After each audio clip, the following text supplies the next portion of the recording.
motion to approve the agenda? Thank you, Joe. Is there a second? Second. Joel, thank you. Any discussion? All those in favor of the agenda as presented? Aye. It passes. Thank you very much. Let's get into the reports. Tonight, we're actually going to have a voting meeting instead of just a workshop. We're trying to get the business done if we can. There's not a ton on the agenda, as you probably saw. So if that's the case, we'll probably cancel the Wednesday meeting. With that, Kyle, anything you'd like to share? Just an appreciation for those who came out earlier and did so respectfully, peacefully, and the work that our police department always does. Thank you. Mr. Crotty? Nothing other than the items that are down on our agenda that we'll touch on as we get. Thank you, Chief. I did submit a report earlier today. Again, I apologize for sort of the last minute at reaching you, but unfortunately with the way the month ends, we're unable to compile everything until today. And I also apologize for the length of it. It incorporates not only our previous month, but a recap of 2024 as well. I don't have anything special to add to it, but if there's any questions or if you have questions at additional time, because it takes a little more to digest the length of it, please let me know. Council, any questions? Chief, I had one, if I may. Looking at the January stats of 25 versus the 24 stats, like 500 more actions, incidents. That's a pretty big increase. Do you know why? Bob, can you tell me again which year you're looking at? Looking at January 25 on the incidents chart, page 3 or 4, I guess, at 1,276 versus 937. So those are going to be all proactive activities the officers are doing while they're on shift. Could be additional business checks that they're conducting, could be additional foot patrols. That's really the increase in the numbers you're seeing, more proactivity. Gosh, that's a big increase in a year. Wow. And then my other question was under that same page, under meters and parking lots. It notes that January coins are not in there. Yes, Um, yeah. Is it $20,000 in coins a month? Is that right? I'm going to defer to Finance Director Nick on that one. I'm just the travel person of the coinage. I don't Just have count the them. bucket. Exactly. It's probably a few $1,000s per week. So I'm going to say probably about a 12,000 average per se. Okay. I would say, yeah, I'd say about 10 to 12,000 on average per month.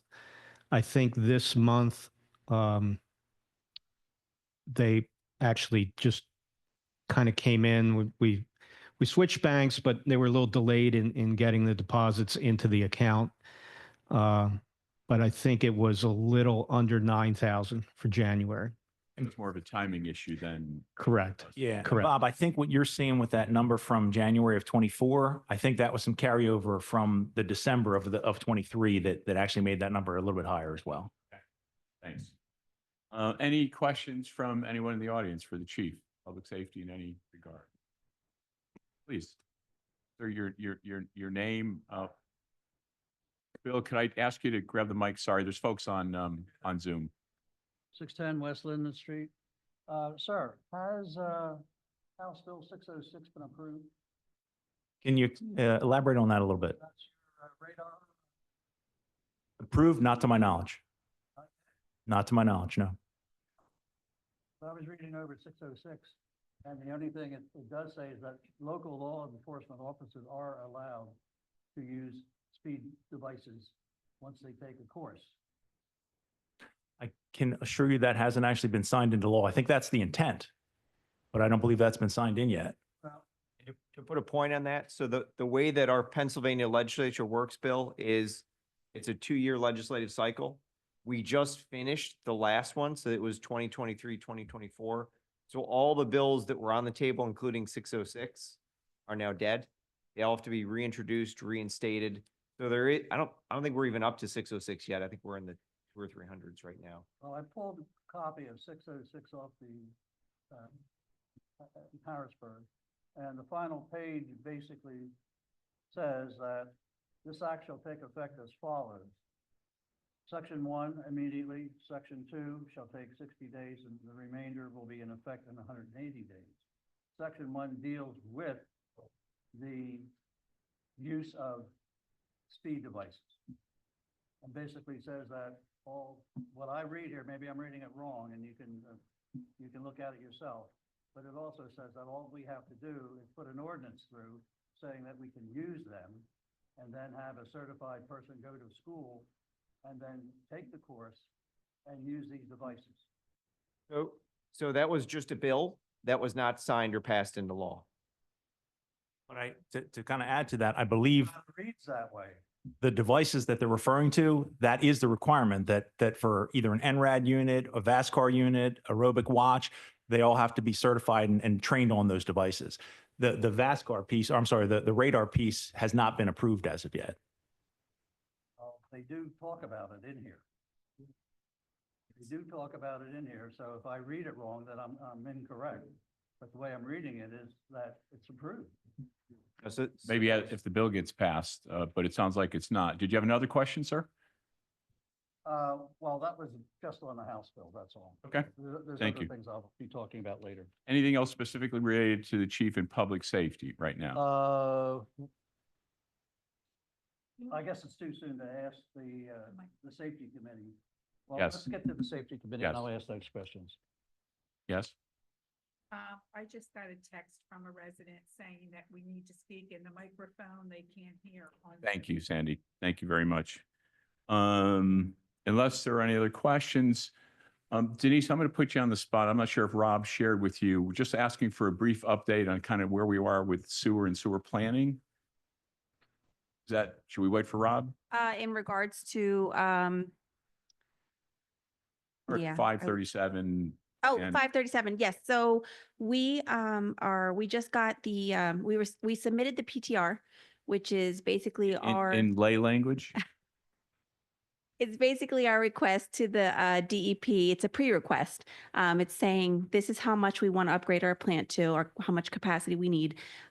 What are the requirements that are going to be put upon us? So we submitted that. We just recently, I want to say last week, received an official letter from the DEP with those preliminary results of what we're going to be held to and how we should design our plant around those. So our engineering company is currently analyzing those and will put together basically a report for us. Thank you very much. And any public works questions for Denise?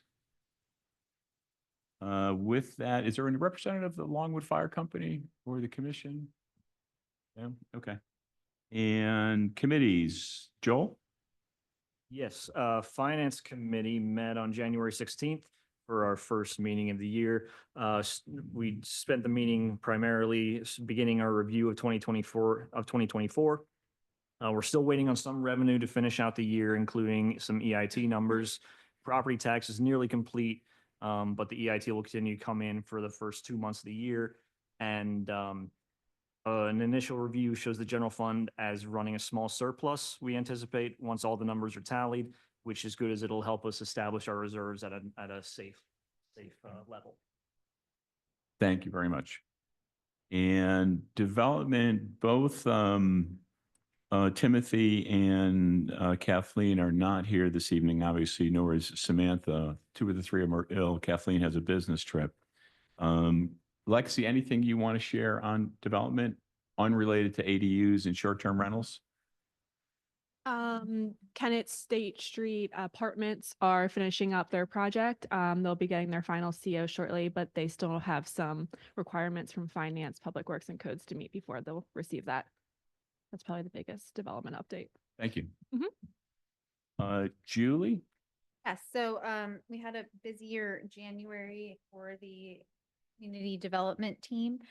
So initially we met with the Brandywine Conservancy, and this was really to bridge like a conversation between our Greenway and then the Brandywine Valley Greenway. They do a lot of marketing. They're really promoting ecotourism in this area. So we thought that we could kind of build some synergies together. In that meeting was Square Root Collective and the Kennett Collaborative, Daniel, shout out to him. And then we brainstormed there a range of ideas. So we did talk about sidewalk and bike path ideas, and then also just floodplain management and how to get ahead of that, just knowing what's kind of happening with a lot of flooding that's been localized in the area.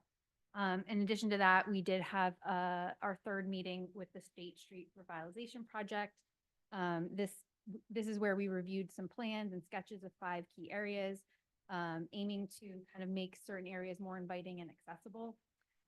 So more to come there. I'm sure we'll have some things to share in the future meetings, but we're really excited about kind of where we're going in this group and continuing to kind of help improve the look and feel of the town.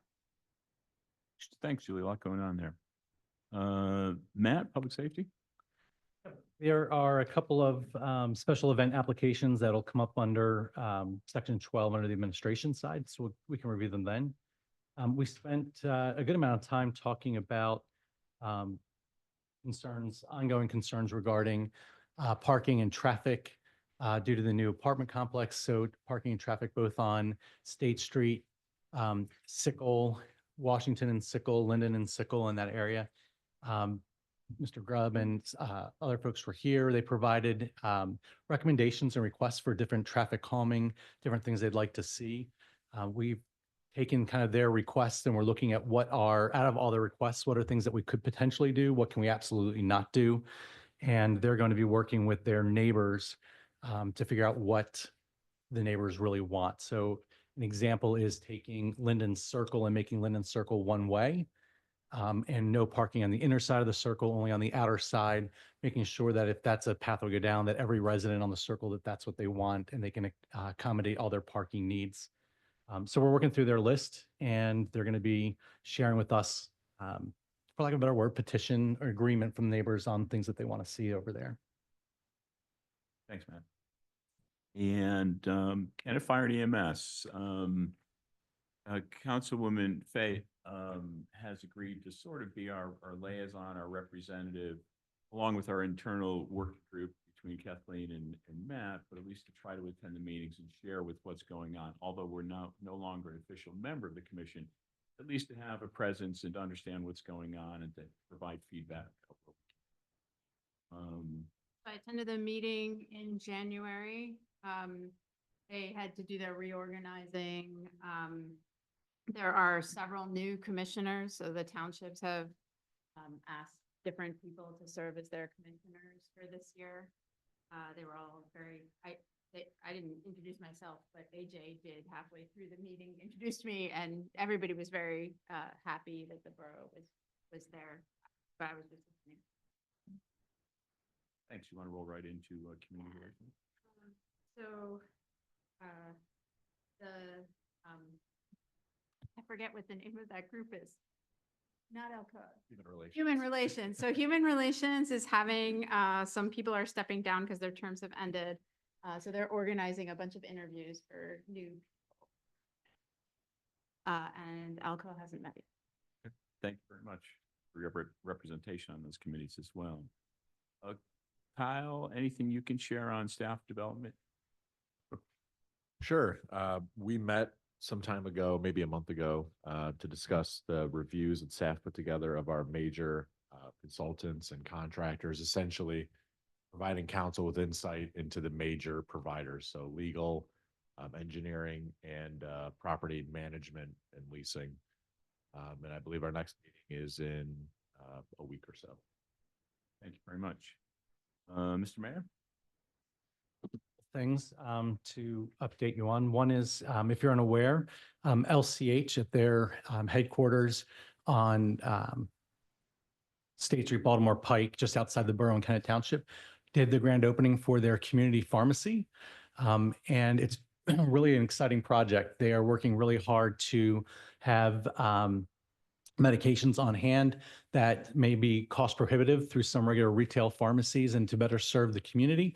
But it is not just for their regular medical clients that come in. They do have medical health services there, dentistry, and different programs. The pharmacy there is open to anybody to go in, and it's well staffed by registered pharmacists. And it's right off the lobby, so you can walk right in and see the pharmacist there. So that's a really nice new community asset to have that there. Can anyone go in and fill a prescription? Yes. Great. Anybody can go in and fill. I don't know how it would work as far as having your physician send e-scripts in. I don't know that piece. But they did their grand opening last week, and a lot of it was put together with significant amount of grant money. And their goal is to drive the cost, down and make it very, very accessible. So it's certainly worth the try to reach out to them if you want to use them for a pharmacy over there. Attended the MLK breakfast, which was held at Lincoln University this year. That was the morning of the first big snow, so there were folks missing due to the weather, but they had a fantastic speaker, really interesting woman whose grandfather graduated from Lincoln in 1890 something, in one of the first classes. And he was a former slave who then put himself through education. It was her history, and she, as a professor on African-American studies at Harvard, and she just was full of knowledge. I thought her presentation was really incredible.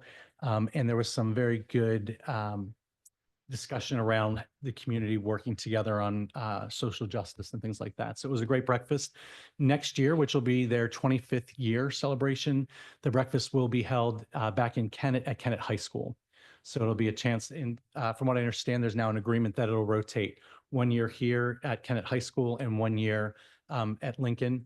One of the reasons for moving it out of the Red Clay Room is because they do a lot of breakout sessions and they don't want to have to move. So they bring in other speakers and have tables. So that instead of having it just at a facility for breakfast, they need the facilities for the breakouts. But it was it was a really nice breakfast. Then I would say the next two big things, the one thing I would like to update council, and I did send out some emails, but for folks that may not have seen yet, we took a couple good steps forward in managing the forward fly issue. The governor's office has been very responsive. I've been working with his chief of staff directly, who's been coordinating response from the governor's office, as well as the Secretary of Agriculture, Secretary Redding.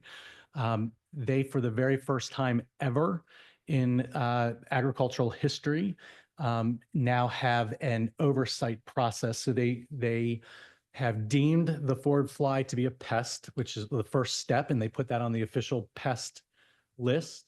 And then they have instituted a quarantine, and the quarantine doesn't quarantine crop. It is a way of having a mechanism to track things. So they have quarantined the mushroom farms in New Garden Township and Kennett Township. They are now required to steam off in between every crop cycle. They must steam every time, which is the most proven and effective method for killing off the forward fly. So that'll be a requirement. Before, it has only been a suggestion. There's mandatory reporting requirements with that. And the one piece that we really advocated for was funding, because it's very clear in the order, in the quarantine order, that that you must do this. And we know there are smaller independent farms that may not be steaming off, that may not have the equipment, or their equipment is dated. So we were successful in getting a $500,000 worth of grant money into the Chester County Conservation District for farmers in Kennett Township and New Garden Township to be able to apply to upgrade their equipment or to purchase new equipment. And it's a very simple, straightforward application right to Chester County Conservation District.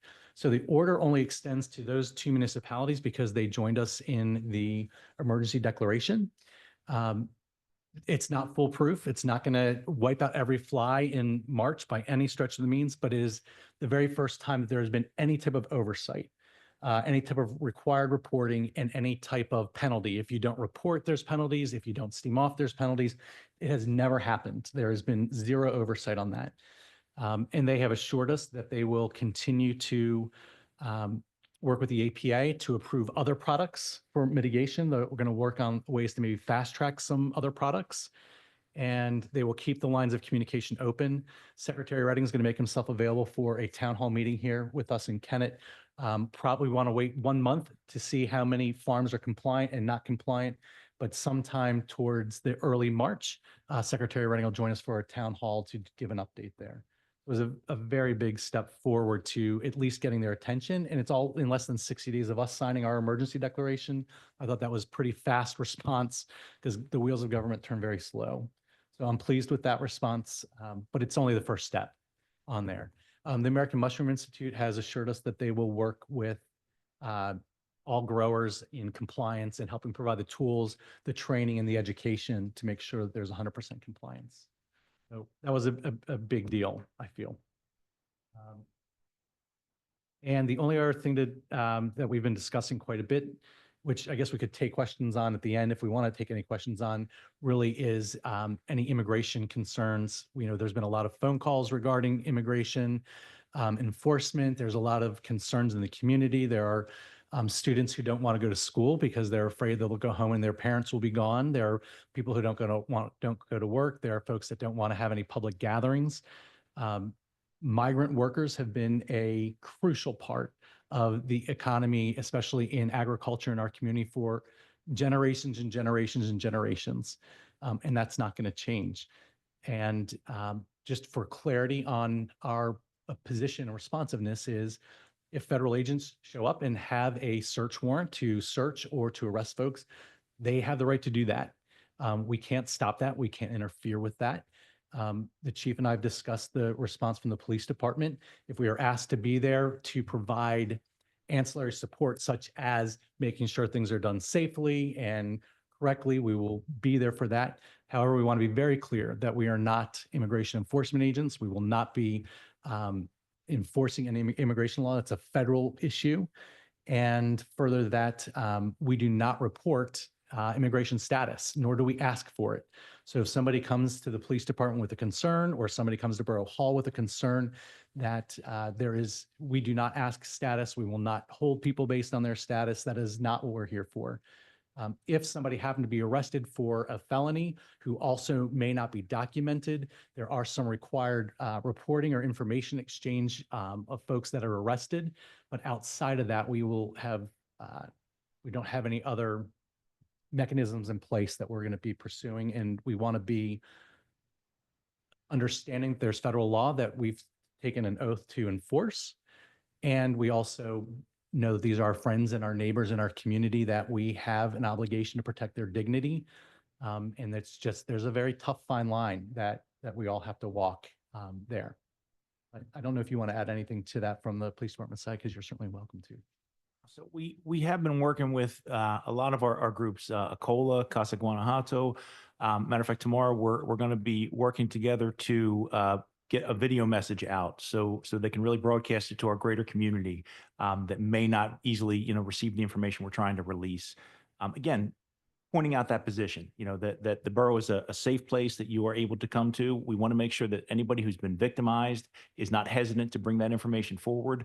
I can tell you from decades of working in this municipality, my first couple of years, I was just amazed at some of our migrant population that was hesitant to report being robbed, being raped.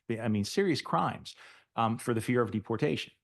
And it took me a couple of years to get my head around that and try and see that perspective from somebody else's shoes. So that's the message we want to get out, that the borough is here to serve all of our public. And we have worked with a couple groups over the weekend with they deemed it as a protest. I like to call it a demonstration.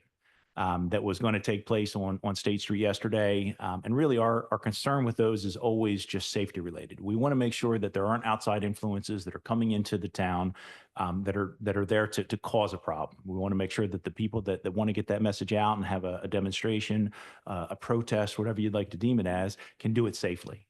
And there was another one that was actually taking place this evening at 6 p.m. up on State Street. Our officers are up there just making sure that everything's going on nice and safe and there's no issues with crossing the street and whatnot. But we're here to work with everyone. Thank you both, Mr. Mayor and Chief. From my report, just a couple of updates.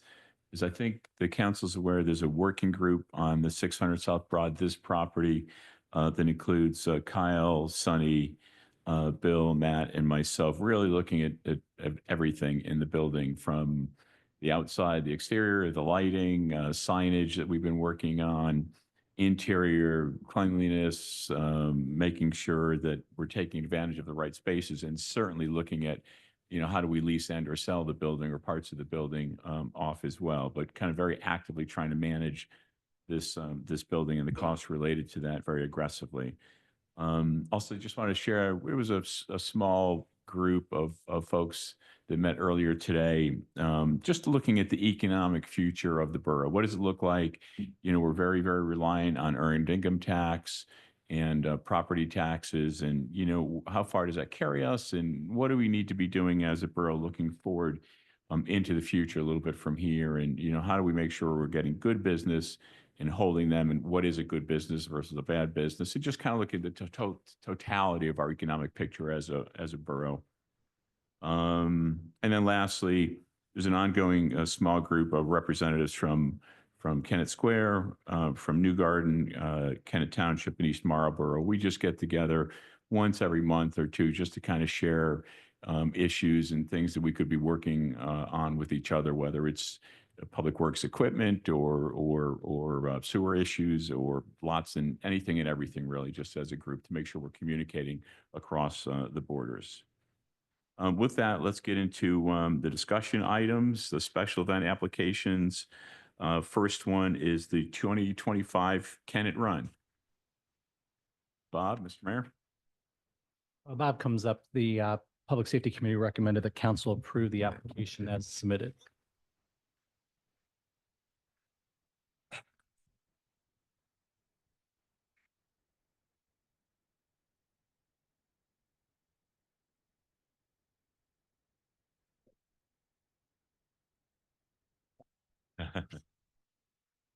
Sorry about that, but if they want me to speak into it, I got to get it in front of me. Apologize to you out there. My name is Bob Merkel. I'm the president of Kennett Run Charities Incorporated. We're looking to have the Kennett Run on the morning of May 3rd, the first Saturday of 2025 in May.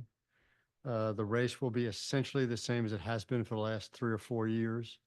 The primary change is to the 10K, where we are no longer using the part of the course that extends above the park on North Walnut Street. So the 10K will become 2 laps of the 5K. So the whole course now is basically within the borough and a little bit of Kennett Township between the park and here.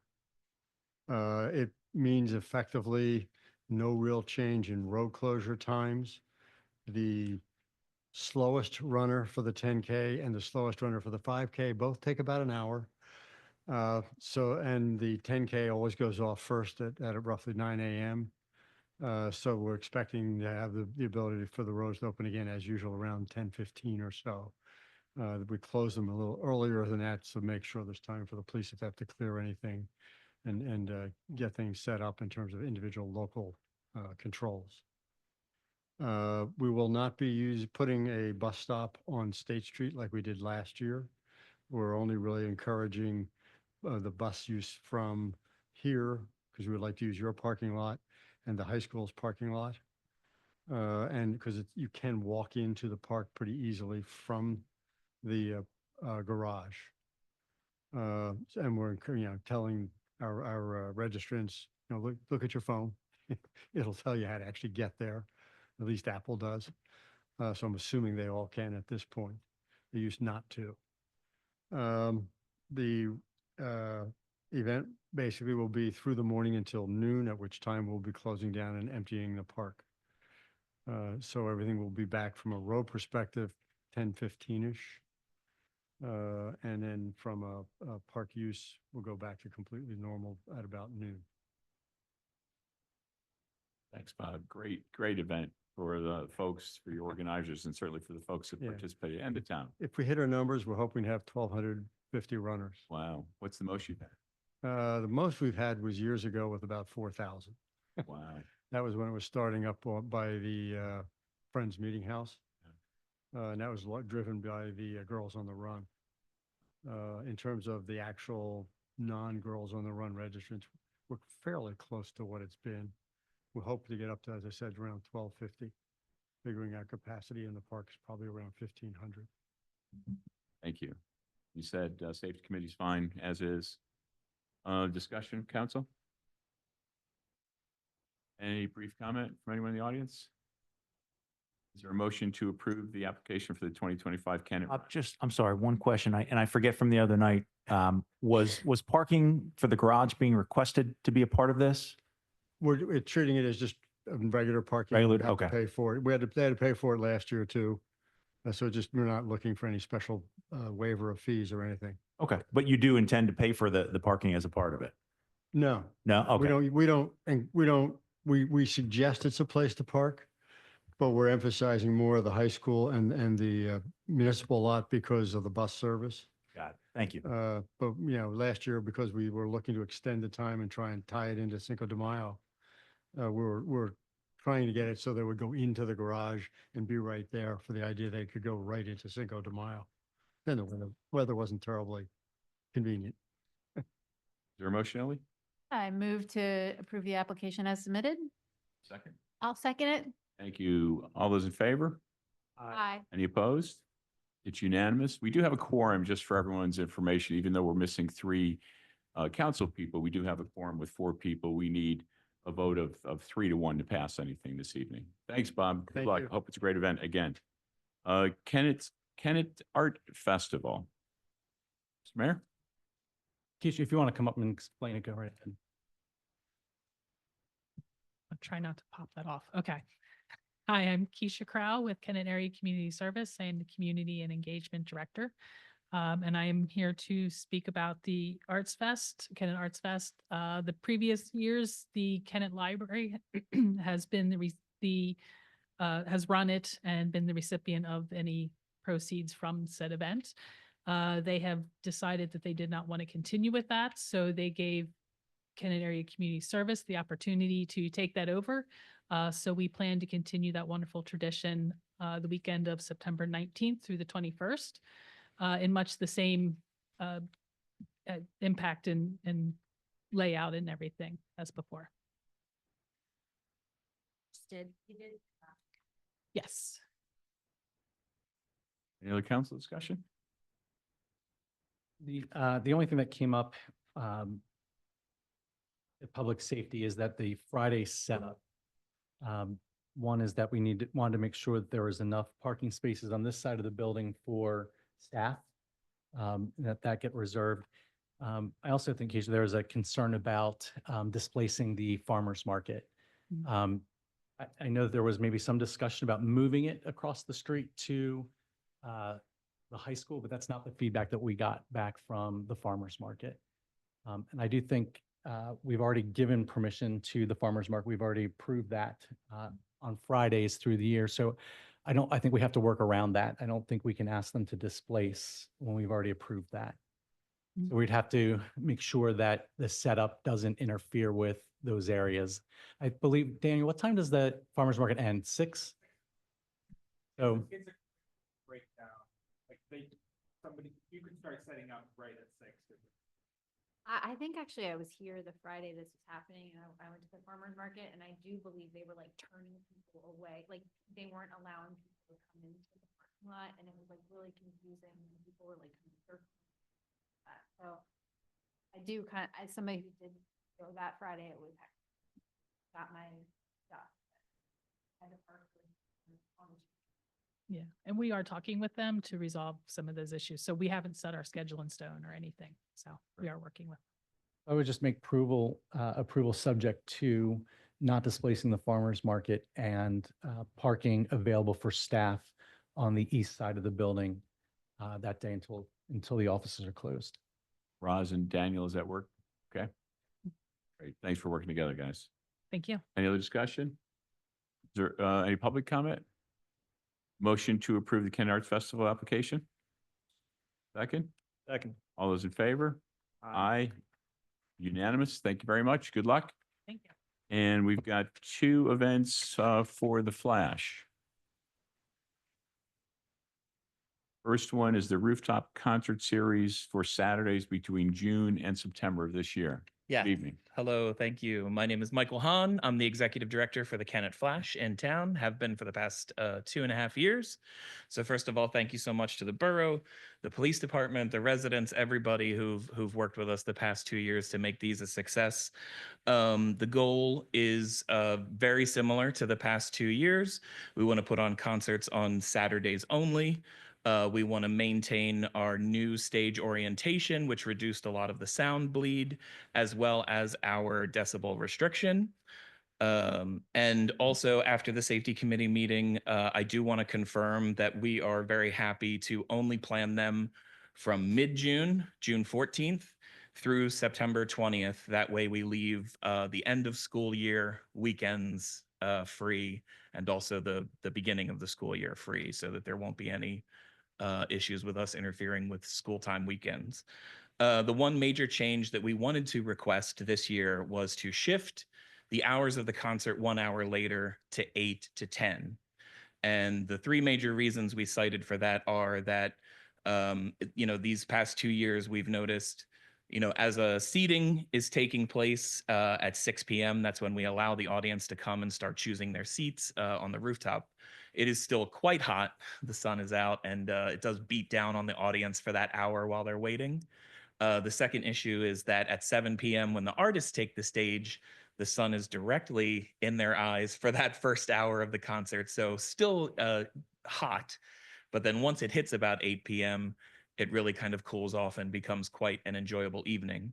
The third bit of information that kind of prompted me to make this request was that many times last summer, while we were breaking down, once we hit 9 o'clock and we did a hard stop for audio, we would still hear live music outside on State Street, outside the restaurants, from bands that they had hired to play in the alleyway.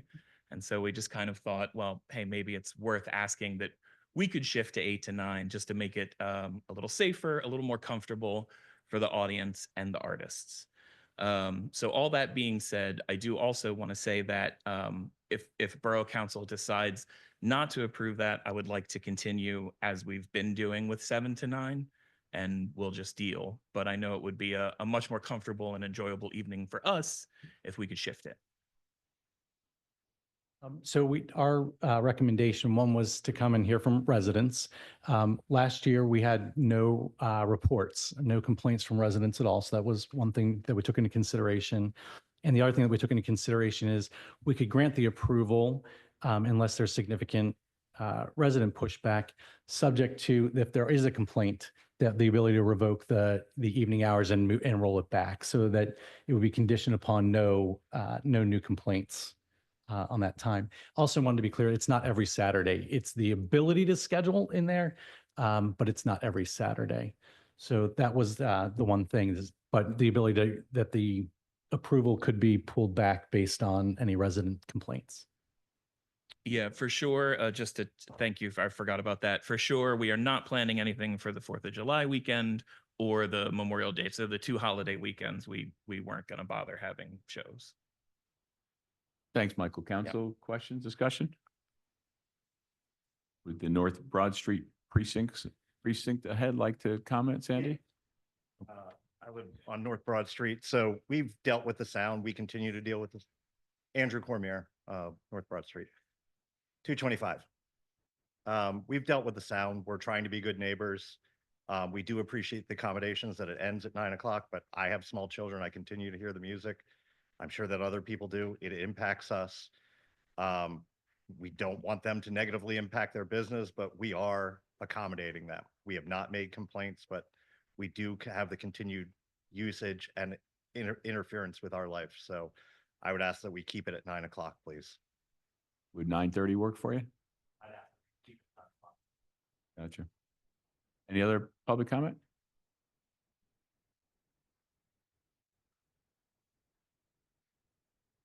How's it going? Greg Norris, 221 East State Street. I'm a stone's throw from the parking garage. I think it's a great community activity. Love seeing it, love hearing it. So I'd definitely be in favor of, 8 to 10 or 7 to 9. Either one sounds great. Thank you. Is there a motion from council? I would move to approve the permit as keeping it at 7 to 9. Thank you. Is there a second? I'll second it. Any other discussion, council? All those in favor? Aye. Any opposed? 7 to 9, Mike. That's fine. Thank you for considering it. I appreciate it. They're right there. Yeah. Fourth Not gonna- annual Kennett Jazz Festival. Yes. So the fourth annual Kennet Jazz Fest, just to remind folks who may not know, the first year, 2021 was held at the Kennet Brewing Company. 2022 was held at the Kennet Brewing Company. 2023 was Kennet Brewing and the Carpet store upstairs, did a little acoustic room up there. Last year we did a big band. What's that? No. Yeah, this was all indoors. And even last year, we split our concerts between the Flash indoor venue and the library's new auditorium, which was also a great success. Just didn't feel much like a festival. So this year, our goal was to do a Friday evening indoors at the Flash on April 25th. So that shouldn't bother anyone. And then a daytime Saturday, April 26th, we wanted to utilize the 600 South Street parking lot to set up a tent, to have stages there and bands performing from about 11 a.m. to 9 p.m. that day. So the Jazz Festival would actually take place there outdoors. When we spoke with the safety committee, I had not discussed anything with the farmers market. Having recently connected with Roz, I do understand that the Friday is very important, so we're not going to disrupt that at all for either the vendors or the community. When I did speak to the tent rental company, they said honestly they would prefer to be able to set up either Wednesday or Thursday to actually set the tent structure up. So in that case, it won't interfere with the market at all. It does, however, change what I proposed about the Friday setup to the safety committee meeting. So I wanted to make sure you knew that. And I think that's about it. It would be, the goal is for it to be continuous music, because we would have two stages on either side. So while one band is playing, the other is breaking down and being set up, and we would switch back. So April 25th, Friday, April 25th would be at the Flash. Yep, indoors at the Flash, just a small two bands to sort of kick it off. And then the 26th Saturday would be here, 600 South Broad. Yeah, and it would be 8 bands essentially playing. Gotcha. Time? 11 a.m. to 9 p.m. Any public safety committee comment? We recommended approval as presented. Rachel? Said two. No, sorry, two stages under one tent. Yeah.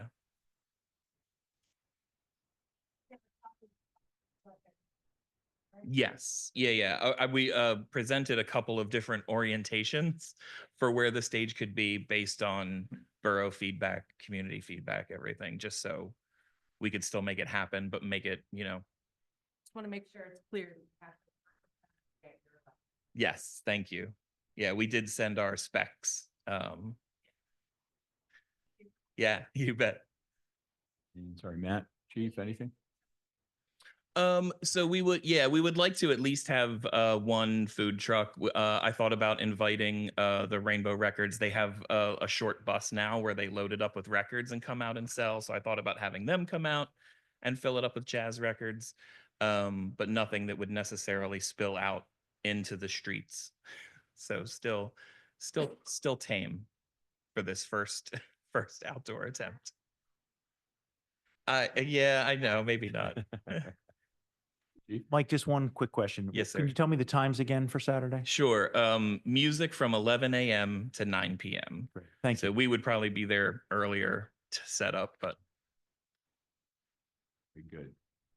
Unless there's any other discussion, any public comment? Yeah. I just want to know. Sandy, do you mind grabbing the mic? Sorry. I know it's inconvenient, guys, but there's folks online. I enjoy jazz, but I also like a drink when I'm listening to jazz. Will there be any alcohol? Well, la-ti-da. Application says there will be a beer tent. yes, yeah. The Flash has gotten used to doing some special event liquor licenses, so we would apply for one for both Friday night and Saturday, and the Flash would be in charge of selling booze, with the grace of any sponsors or breweries that want to help. Is there a motion to approve the revised application? I'll motion to approve. Thank you, Julie. Is there a second? Second. Thank you, Joe. All those in favor? Aye. It's unanimous. Thank you, Michael. Thanks for what All you right. do for the community. Thanks very much. I appreciate you.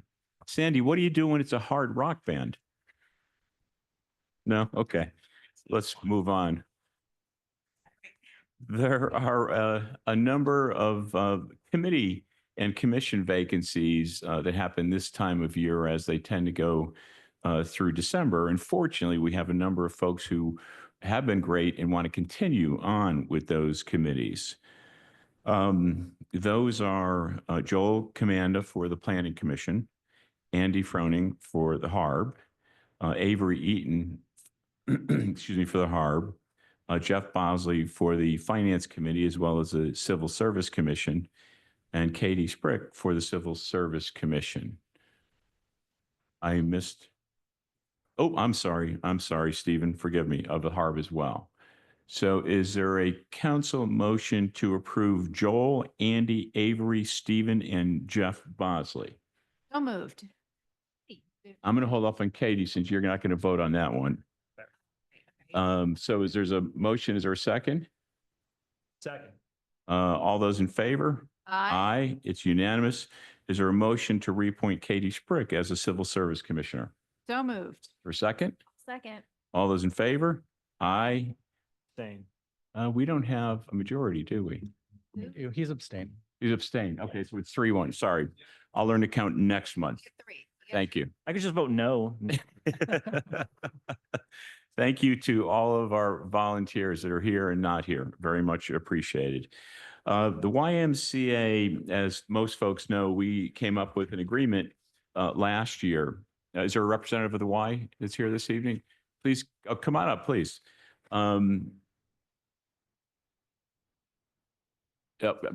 Forgive me. Please go ahead. Grab the mic or someone hand the mic to her.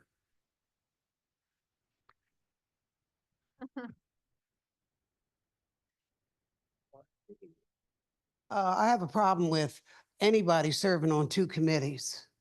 Civil Service and Finance, I don't know why Jeff Bosley has to be on both of them. And I had a problem in the past because he was on the giving and the receiving end at one point.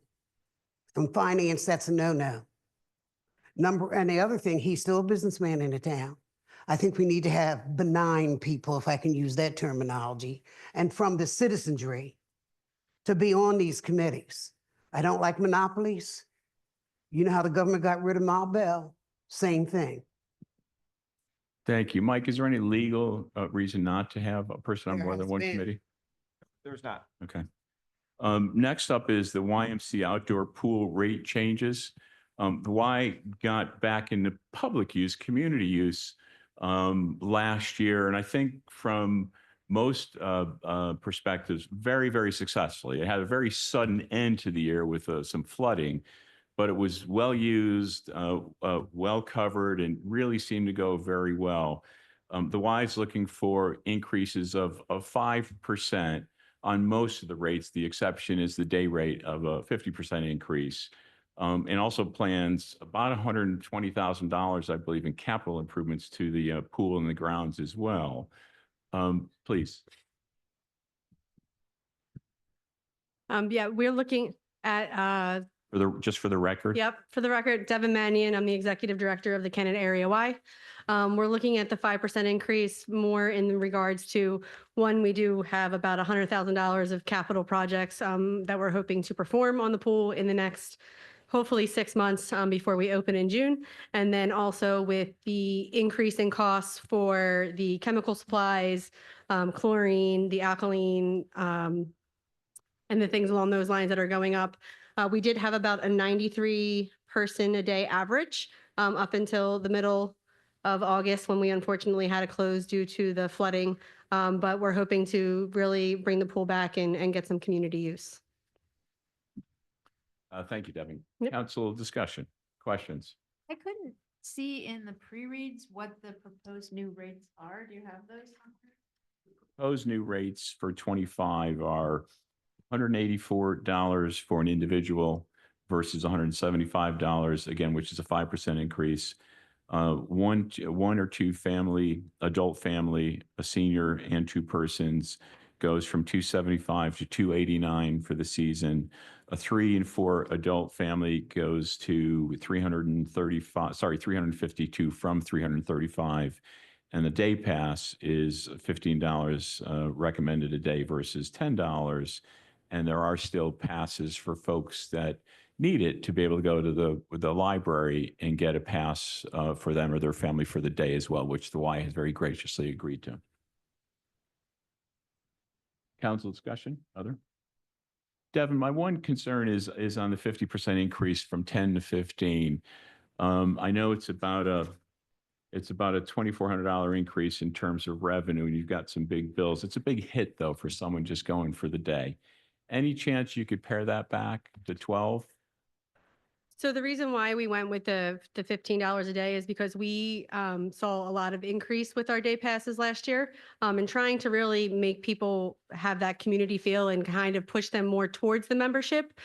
Just because with that $10 pass, with the inconsistency in the pricing, you could go to the pool 10 times over in the summer and you would actually still be less than what we're charging for the family membership. So for the individual membership. So really just trying to see if we can push those more into the membership base. And if anybody is a member of the Y by March 31st, the pool's free. What is like the typical day pass at Jennersville or like a Westchester? So no other YMCA it does a day pass but Kennett. And the guest pass at those branches at the Westchester area Y is $20 a person per use.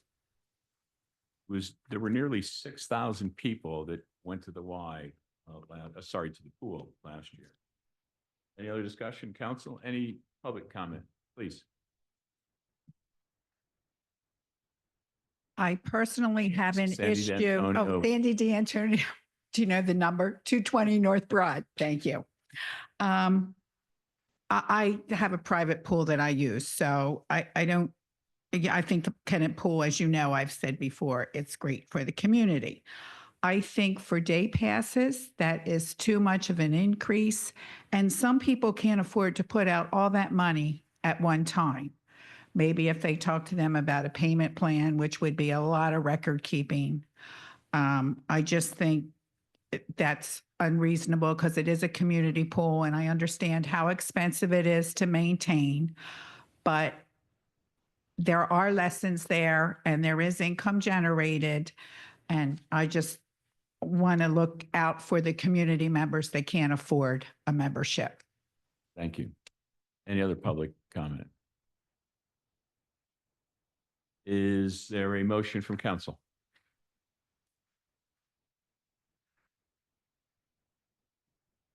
I will make a motion that we accept the recommended charges by the YMCA. I do agree that 15 is an awful lot. I do also understand you're trying to nudge people to get a full membership. I know the Y had to close, was it twice last year? Because the pool was flooded out. We only had to close once due to the flooding, and that was later in the season. So by the time that we were able to turn it around, it wouldn't have been cost effective. Right. And I know the capital on a very old aging piece of the town is not cheap to maintain. So that's my trade-off. So that's my motion. Is there a second? Second. Any other council discussion? All those in favor? Aye. Any opposed? Thanks, Devin, to you and your colleagues. Appreciate it. Consider the approval of the advertisements for the accessory dwelling unit ordinance and the short-term rental ordinance. Lexi, Andy, who's leading this charge? So we discussed the short-term rental ordinance changes, I believe 2 meetings ago. So that was approved, but this is just mentioned again as it's a packet together. So the accessory dwelling units is what the main vote is on for tonight.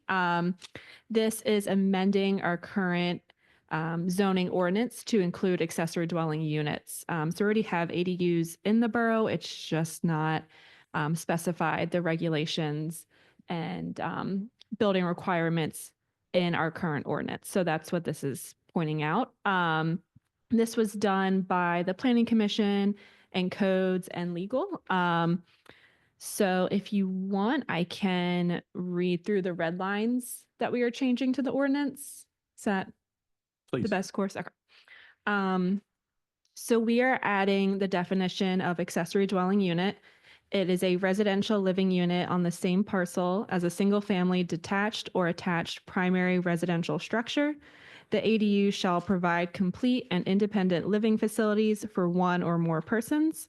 It may take various forms: a detached unit, a unit that is part of an accessory structure, such as a detached garage, or a unit that is part of an expanded or remodeled primary dwelling. Lexi, I'm going to interrupt you there. What's the practical implication of that? What does that do that's different? So currently we just have accessory apartment and accessory building in our ordinance. Accessory apartment could be a bedroom that someone rents out for like a short-term rental, or is attached to a principal structure, where accessory building is more so a garage, a shed, not a living structure. So it's putting ADUs in a definition to further be able to regulate them as rentals. Thank you. The next part goes into amending our accessory building and structures section in the ordinance. So we're not adding any new sections for ADUs. We're just amending the current section to include ADUs. So under accessory buildings and structures, we are adding attached ADUs shall have an entrance separate from the entrance to the primary residence. This entrance may not be a part of the front facade or the primary residence. The front facade of the primary residence.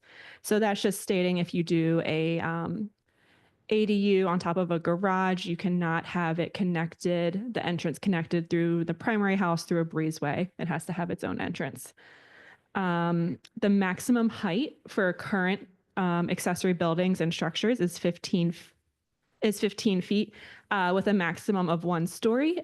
This would be an exception would be for accessory dwelling units, where this would be increased to 25 feet. And this allows residents to put accessory structures on top of garages to allow them to have like a loft style living space on top of a garage. Currently, that would not be possible within the 15 feet guideline. The next is there shall be no more than 1 accessory dwelling unit created on any single parcel. So that is just limiting the amount of accessory dwelling units that can be on a parcel. An accessory dwelling unit shall be limited to a maximum of no more than 1,000 square feet of living space, defined as the square footage of the interior rooms therein, and no more than 2 bedrooms. Detached ADUs built on lots adjacent to alleys. Alleys are part of it, excuse me, are part of the rich historic public realm of the borough. Any detached ADU placed along an alley shall contribute to the character and sense of place of the historic alleys. The following standards are required for detached ADUs built on lots adjacent to alleys. This is to ensure compliance with this chapter. An architectural plan shall be submitted as part of a building permit application, accurately drawn to scale, indicating the relationship and size of the 2 dwelling units within the existing structure, compliance with all applicable area and bulk criteria, compliance within the borough's stormwater management ordinance, as well as parking areas and any proposed exterior alterations.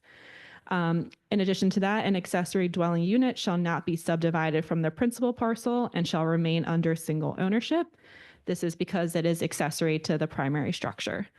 Going back to the height as a different section, the maximum building height for detached ADUs shall not exceed 25 feet of the height of the height of the principal dwelling unit on that parcel. So if the primary dwelling unit is not 25 feet, the max height for the ADU would have to be in line with the primary dwelling unit on that parcel. If an ADU is proposed for an accessory structure existing at the time of adoption of this section in excess of 25 feet, the height of the existing structure is considered the maximum height permitted for such structure. That would be renovating a like an old carriage home or an old garage into an ADU. And then we get into parking. So I know that's everyone's main concern with the accessory dwelling units and them being rented out. These are going to go hand in hand of short-term rentals, as we most likely will see accessory dwelling units being used as short-term rentals or rentals for or places for grandparents, children in college, not usually like a long-term rental space. So we have proposed that accessory dwelling units will be one space per bedroom, maximum of 2 bedrooms. So this is additional off-site or off-street parking in addition to the primary use. And then the last part is permit for operation of a rental dwelling or rooming house. This is just amending the article that a use and occupancy permit shall be required prior to the occupancy of an ADU. And it just goes into the permitting process and how permits also required and inspections are required for rentals, similar to current structures in the borough. Thank you, Lexi. Mike, tonight's action is not to approve this. Tonight's action is to advertise this. Correct. We have 2 steps we have to do kind of with both these ordinances. One, we have to send them to the county planning commission. They've already gone through our borough planning commission, but the county planning commission gets a crack at reviewing them, providing their recommendations. And then in addition to that, it'll be advertised for a public hearing for us to vote on it in the future. So the council and the town gets at least one more crack at it. That's correct. Yep. Okay. Thank you. Andy, on behalf of the Planning Commission, I know you guys have been talking about this for a couple of years, but have had it under consideration probably for the last 8 or 9 months or so. Does this represent what the majority of the Planning Commission is comfortable with? Can you share the perspective? Yes, we reviewed this document several times. We also made recommendations to staff about the things that we thought would be appropriate.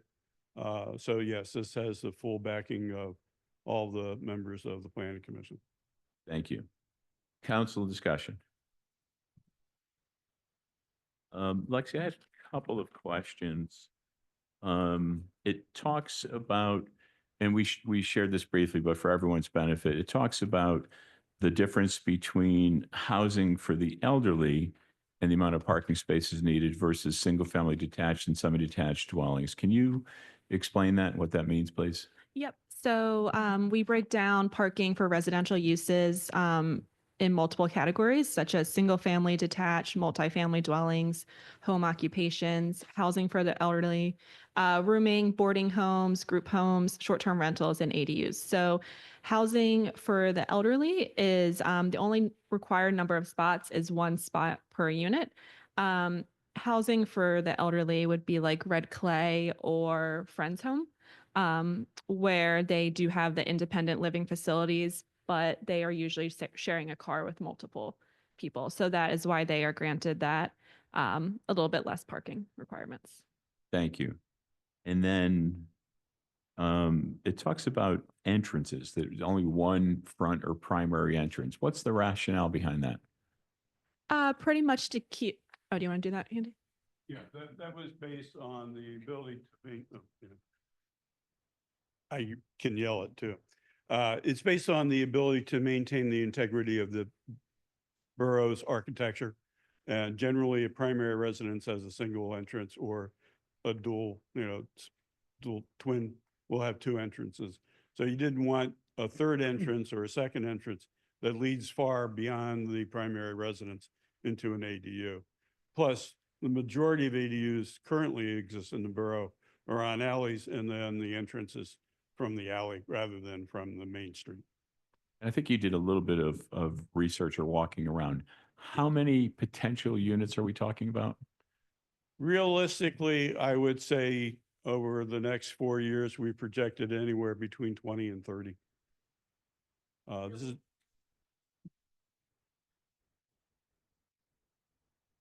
basically ground up. Most of the ones that have existing structures that can be converted, most of them are already converted.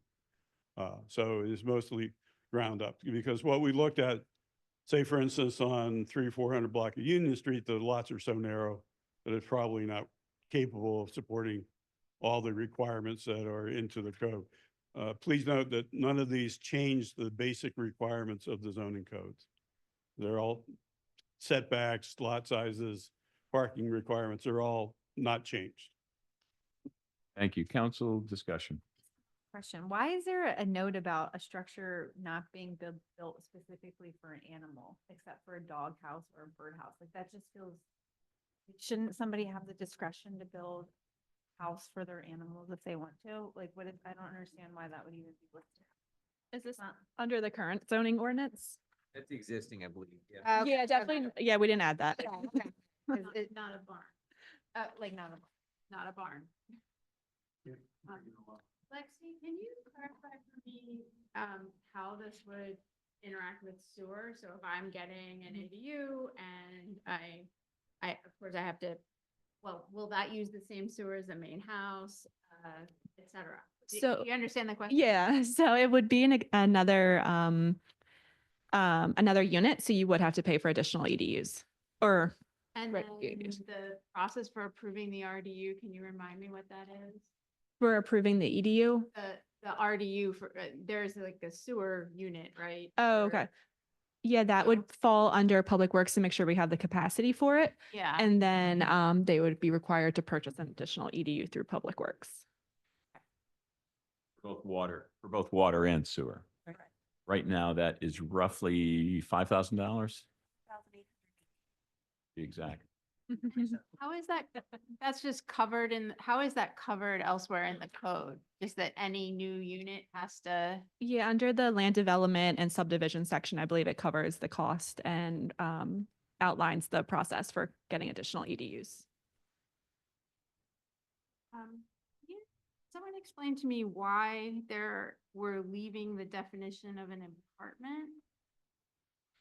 The accessory apartment stands in the ordinance alongside the ADU definition. Is there a difference? Why did we decide to leave that there? So you can have an accessory apartment in your home. So there are some homes that have a like a walkout basement, and they may turn that into an accessory apartment, which they could technically rent out. So that would be an apartment within the primary structure, not detached. And why are we changing, you're striking that accessory apartments are only allowed in the R3 district, so we're changing that? Yeah, that was just a typo that we saw in the previous ordinance, where actually accessory apartments are, as an accessory use, are permitted per our chart. And then it looks like there was like an oversight where it wasn't taken out in this section of the ordinance. So that was Where's the removed. chart? That is, I believe, it was attached with the short-term rental one. Let me see.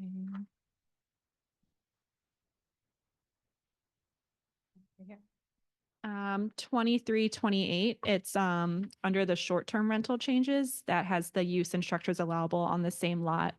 And that is accessory apartment is allowed in all districts.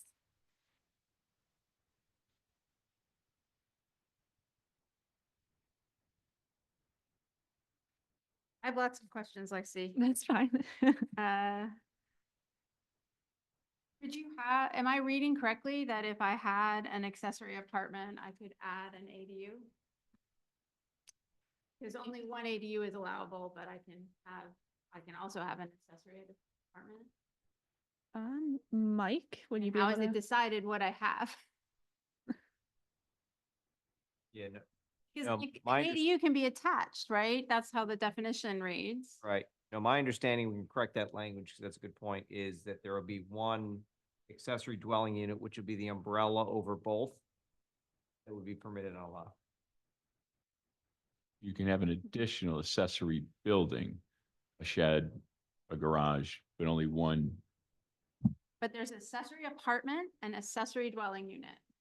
And I'm only limited to one accessory unit, and I'm not limited at all on accessory apartments. So I would argue that I can have both. Not to muddy it too much, but since both of them can be attached and both of them can be detached, what's the actual difference? I decide which ones I have. Wow.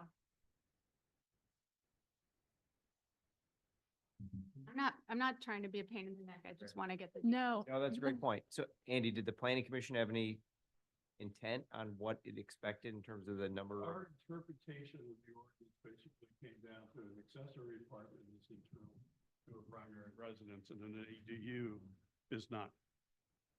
An ADU is typically a separate structure. It reads, or accessory dwelling unit, it may take various forms, a detached unit, et cetera, It just doesn't read that way.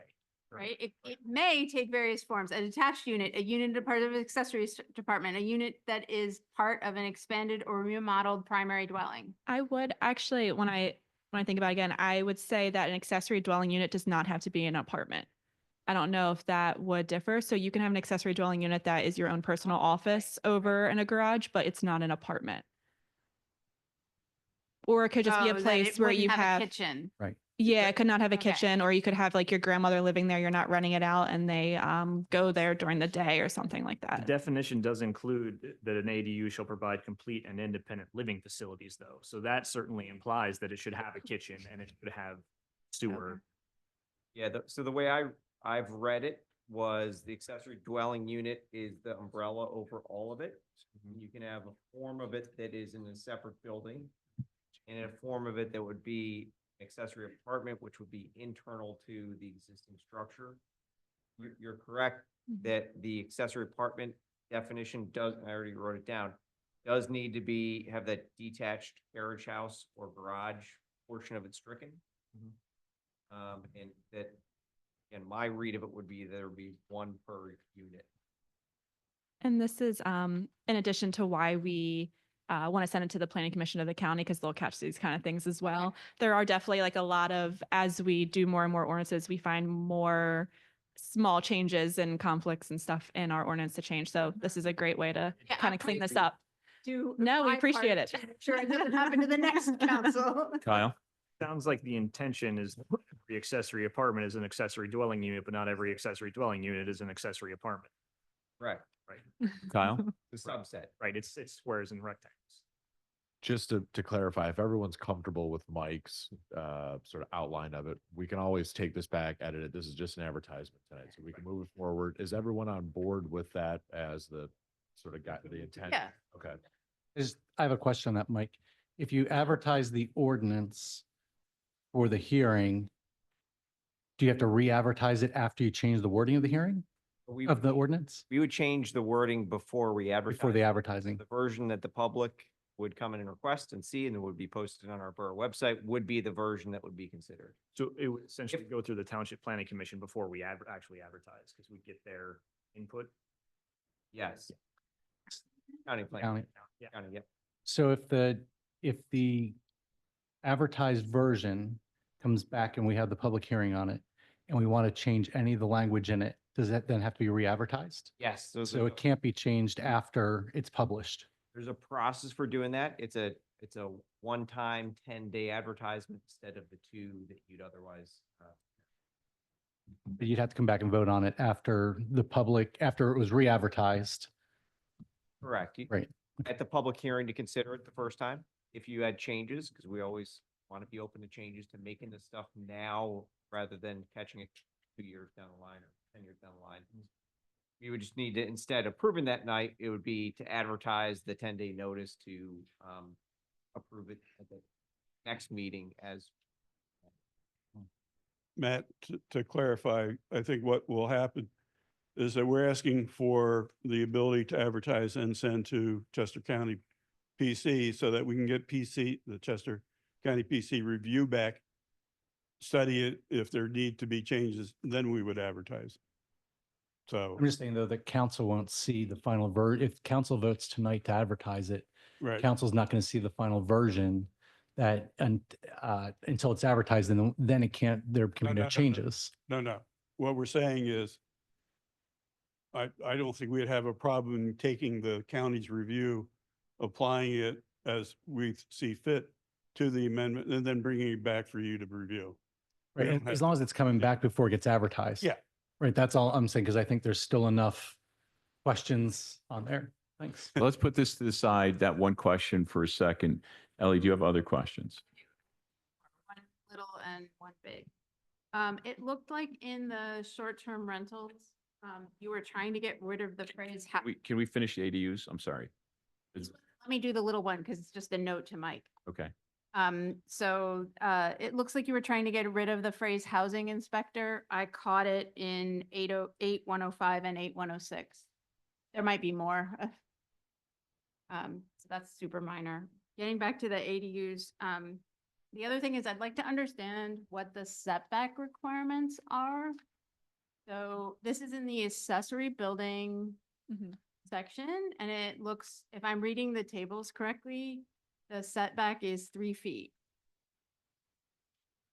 Am I reading it correctly? Yes, yep. So we did have that conversation with Planning Commission because we did get that feedback from the last council meeting in regards to increasing the setbacks to keep ADUs from encroaching on neighboring properties. We felt that increasing the setbacks, the Planning Commission and staff discussion, that increasing the setbacks to say 6 feet or so would not be substantial enough to increase the privacy with your neighbors and would result in more zoning hearing board applications and reviews, as many of the accessory structures that people are going to put ADUs on are already existing. So they would have that hardship that they already have the garage up the 3-foot setback. So just so that people understand what my concern is in the public, I'm worried about the residential districts where 2 properties have backyards that fit back to back. So that would be basically everything South Street. Most of those neighborhoods have two lots that are back to back. Also Hessian Hills, and there's a little bit on the north side as well. So that means that someone who's been used to enjoying a backyard that's quite a long distance from the other person's house is, and maybe they could have put a shed 3 feet, but now there would be people living, or, potentially an occupied building that's 3 feet from that. So is there any way we could come to a compromise and have it at least for those 2 districts? Like, I understand that I'm forgetting the zoning numbers, but in the sort of Union Street area, where we have alleys, I understand the lots are super tight. But in these other neighborhoods where we have much bigger lots and we have bigger setbacks for houses, look at the tables and setbacks. We carved that out. That would be the compromise that that some districts have more, greater setbacks. Yeah, so we can definitely discuss that with PC. I don't know if that's something we want to send to the Planning Commission, the Chester County Planning Commission as well, and get their feedback on.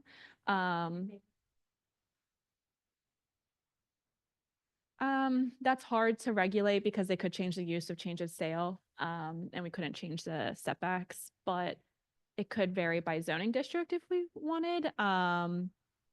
It's definitely something we could look into, Mike. I don't know if you have any input on how you think the PC would respond, or the county PC, they would have any feedback on setbacks.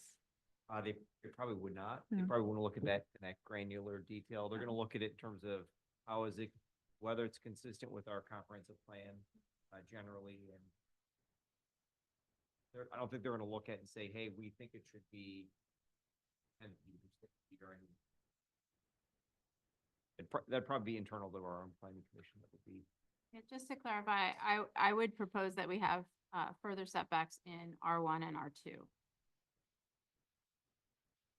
Any other questions? No. Go. Julie.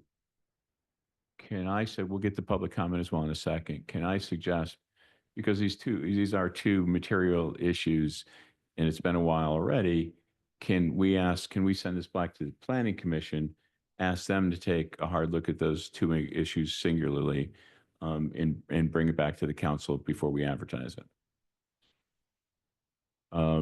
The setback question and the correction of the language of whether an apartment ADU needs to be clarified at all. Definitions. Specifically to confirm 1 ADU total for the property, not 2 accessory apartments plus an ADU. Okay. Matt, did you have any questions? Public, is that okay with the council? So we'll do that. Andy, Lexi, if you guys could take it back with Mike and give us another crack at it next month, those 2 items only. Hopefully we're real close, but let's get it right, at least internally, before we send it out. Public comment, please. I have one more thing to add, which is the next time you guys discuss this at planning, feel free to invite me. I've been meaning to come. It just hasn't made it on my calendar, but feel free to invite me. Sounds good. Third Tuesday at 6, Third Tuesday. of the 5, month, 5:30. Public comment, please.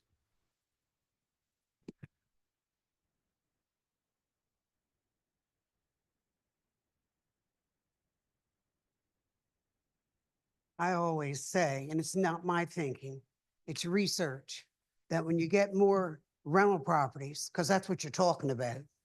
I don't know who's driving it, but you're driving it too fast because you're not ready for it. You need to study this topic much more harder and get some more facts before you move on anything. Someone here is trying to benefit from this because this is a big project. When you talk about building and putting in more what we see, we don't have to ask you, rental units. When you have more rental units than you have home ownership, you've destroyed your town. And you've done that well for us. You've destroyed our town. And you've allowed these things to go in and not even worrying about all the other laws. There's setbacks for each zone, whether you're R1, R2, R3, or R4. That setback pertains to anything you build. There's also size ratio. So when you put an addition on or you build something in a garage, it can exceed a certain amount percentage of what the original home is on the property, and that pertains to accessory dwelling units. Accessory dwelling unit, she's correct, can be attached or detached. That's both. It's going to be a rental, whether you call it an apartment or a boarding house or whatever, it's going to be a rental. And far as I'm concerned, an R4 is 3 feet, I think, from your property line. R4. I happen to put addition on my own home. And you're going to have to keep in consideration, or if they're putting on an addition, they have the right to do that without going through a lot of hassle. And it too has to fit within the scale of the home, the height of the home. When I hear you say 25 feet, you got things tall as the house and taller. And I have a list of them right here because I drove around and put them over a year ago. Then I went to the county. And each one of those people are going to have to pay more money, whether it's on their deed or not. And you'll see some of our homes in Kennett Square, as I see here, have separate addresses. And the county wants to know about that. See, I'm prepared to leave the land thing to turn you in. And that's why I called the tax office and talked to them over a year ago. You're not doing due diligence to us when you fill this town with a lot of structures that look ridiculous. They're all boxy. And I have to brag, if you look at my addition on my home, it fits characteristically in with the neighborhood, to scale with my home, and it's a beautiful addition, all handmade by one man. Let me tell you, what you people put uptown behind the homes on State Street next to the ice cream store, I've seen a couple more of those towers around town. I don't know how Andy never proved it. Go straight up like an elevator shaft. That's not good business. That's what our HARB always did. That's what the planning always did, make sure everything looks right in this town to the neighborhoods. You're talking about foot traffic. You're talking about car traffic. And you can only say, I don't know what that language is for one car for old people, but that's a joke. So I hope it is for the nursing home, because the old people I know got 3 cars. We can go right down Magnolia Place. And I've used to own 4 myself all the time. I own 3 now. So don't talk about old people and think you know us, because you don't know us. We can't afford it, so we have it. But I'm concerned because there's too much. This is a magnitude of thing that cannot be determined by a few people. And you need some of the public in here. We have people from the public who have ideals about their neighborhoods, ideals about their towns, and a lot of them are retired people with an expertise. And you're just laughing at us. I'm sorry, that's time. It was time, okay, it wasn't time. This ain't citizen comments. This is on an issue. That's Yeah. the difference. There's a 4-minute limit. Well, when did that happen? Forever. It has not been forever. I've Thank- been here forever. Thank you. 74, remember? I'm Thank you. not 47. Thank you. Are there any other public comments? Talk a bunch of dumb stuff. Can you grab the mic? Okay. I'm going to have public comment as well, if anybody else wants to go first, though. Please go ahead first. We want you to use the mic. Name, address, and Again, Bill Grubb, 610 West Linden. Listening to all this, why don't you just put into your definition of what is an ADU, an example, and use those examples as the basis for doing a permit or whatever? I mean, this discussion can go round and round and round as to what's an ADU, what's this, what's that, what's everything else. Put it down, put a picture in if necessary, so people can look at it. People can understand it, law, instead of wrestling around with words. And I think that's what this young lady up here has been discussing for the last half hour. What do the words mean? Who can interpret those words, and how can they be interpreted? thank you. Did you have a comment, sir? I have 30 seconds left, but I'm happy to give it to you. Andrew Cormier again, Broad Street. So I'm pleased that Ella is pointing out some of the issues that were brought up 9 months ago when we had this room filled relative to the ADU that numerous people brought up. It's unfortunate that this draft contained none of those things that people were at issue. I think, and I'm pleased, and we're taking a prudent approach to really go through and have this as a document that is measured, have it limited. The reality is, was written, anyone could have built anything, an existing garage anywhere. Should be pre-marked areas. There should be certain areas. There should be limitations on R1. As Ella was saying, I think that taking this slow is really beneficial. We have an existing policy, as you said, we're just reworking it. So if you're going to do that, do it prudently, take the time, get public comment. If you're having these meetings, you should have more representatives from the public at the meeting. I can understand you don't want 50 people, but perhaps you should have someone who is not on the council as a part of the meetings.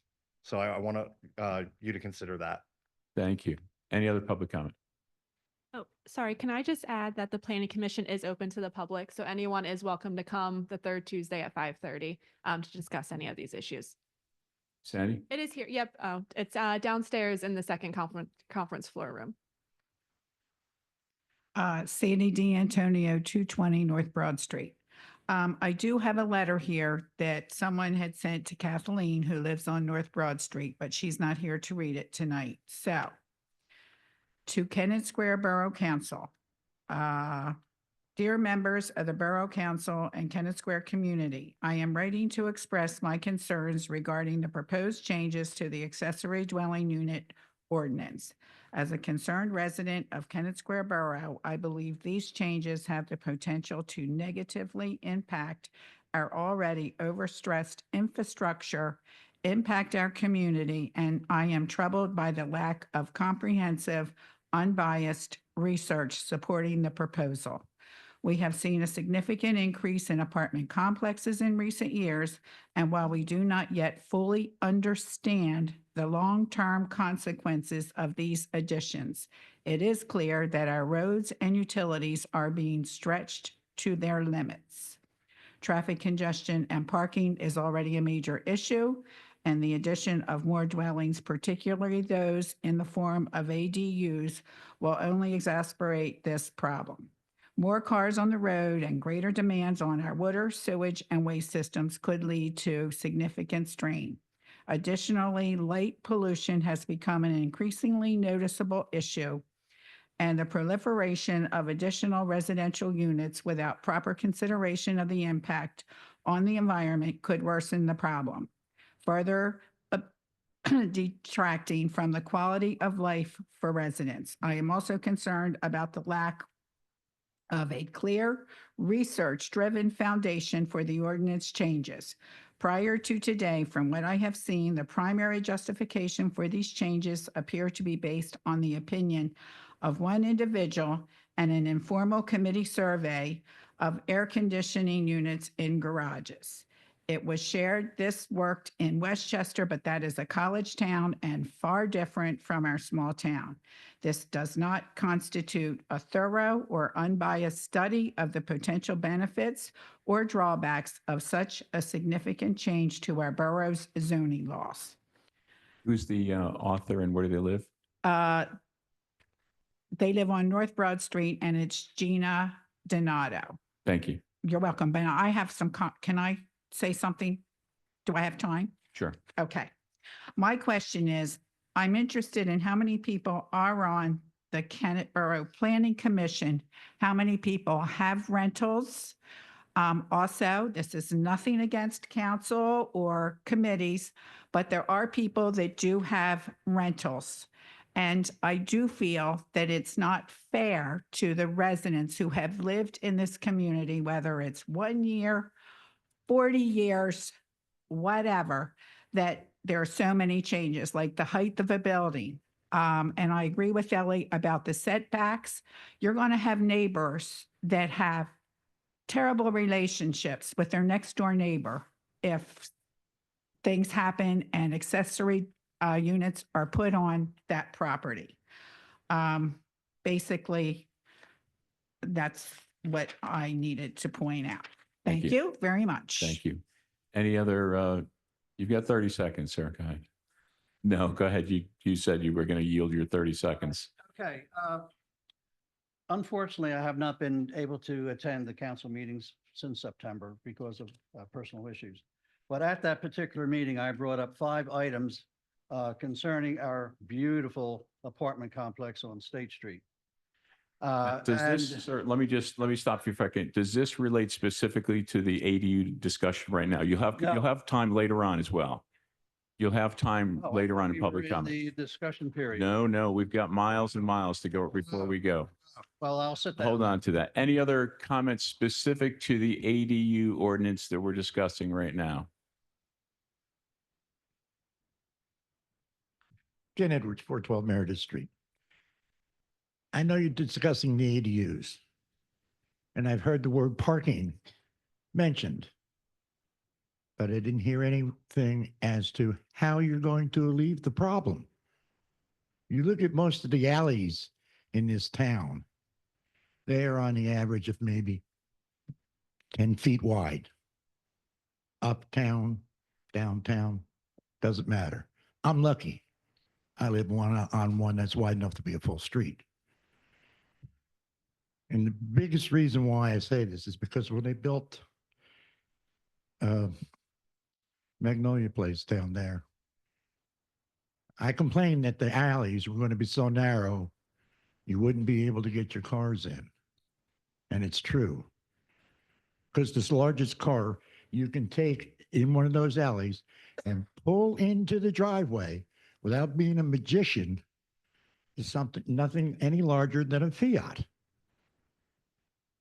I can't put my Jeep in there. I couldn't get my Jeep in there. You have to take that into consideration because now where are they going to park?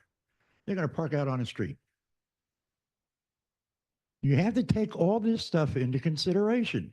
Parking is a big thing in this town because yes, it's walkable, but there's a lot of us that can't walk too well. So we have to drive and park and then walk to where we're going. And there's a lot of people in this town that are that way. You have to take parking into consideration, not just matter how much more additional storage there's going to be. Oh, it's only going to be 25 feet tall. It doesn't matter. 25-foot tall building, 2 bedrooms. Okay, there's 2 people. And if it's a regular house and it's a regular occupied house, that's 4 vehicles at that address. And there's only on the streets, there's only in front of each house, there's maybe 1.5 spaces for every vehicle that goes on there. You cannot line up every vehicle that's at the houses where I live and not have them go either into Mulberry Street or into the paved areas in front of the industrial buildings next to us. So you need to take that into consideration when you're doing stuff like this, because then you're going to have people come back and say, they're dumb people there because they don't take things into consideration. No way. They would never say that, would they? You haven't been out on the street lately, have you, Bob? Sorry. No, but I mean, you have to take that into consideration. I hear every meeting. Y'all sit up there and talk with people from the audience, and the people are bitching and complaining about parking. What do you think you're doing? You're going to turn this town into nothing but a big ass parking lot. Thank you, Ken. Any other public comment? With that, Mike? To clarify some points, if I may. Yeah, before we leave. sure. So the current setbacks for accessory buildings writ large is 3 feet. So we can look at that, but we'll have to look at that in conjunction with what the current standards are. With respect to the question that Charla raised about maximum building coverages, maximum impervious coverage, those all still apply. So you can't just say, hey, we're going to go above and beyond it based because we want an accessory building. Those all still apply. For parking, the ordinance, the draft ordinance does require an additional off-street parking space per bedroom.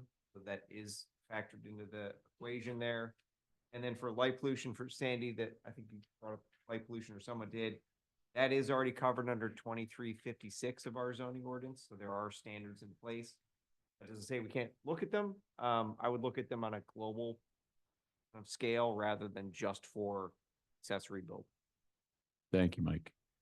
We're going to ask you, Planning Commission, Lexi, to take another hit at this specific to those two areas that we talked about. Lexi, short-term rental, we should probably do those in concert by the sounds of it.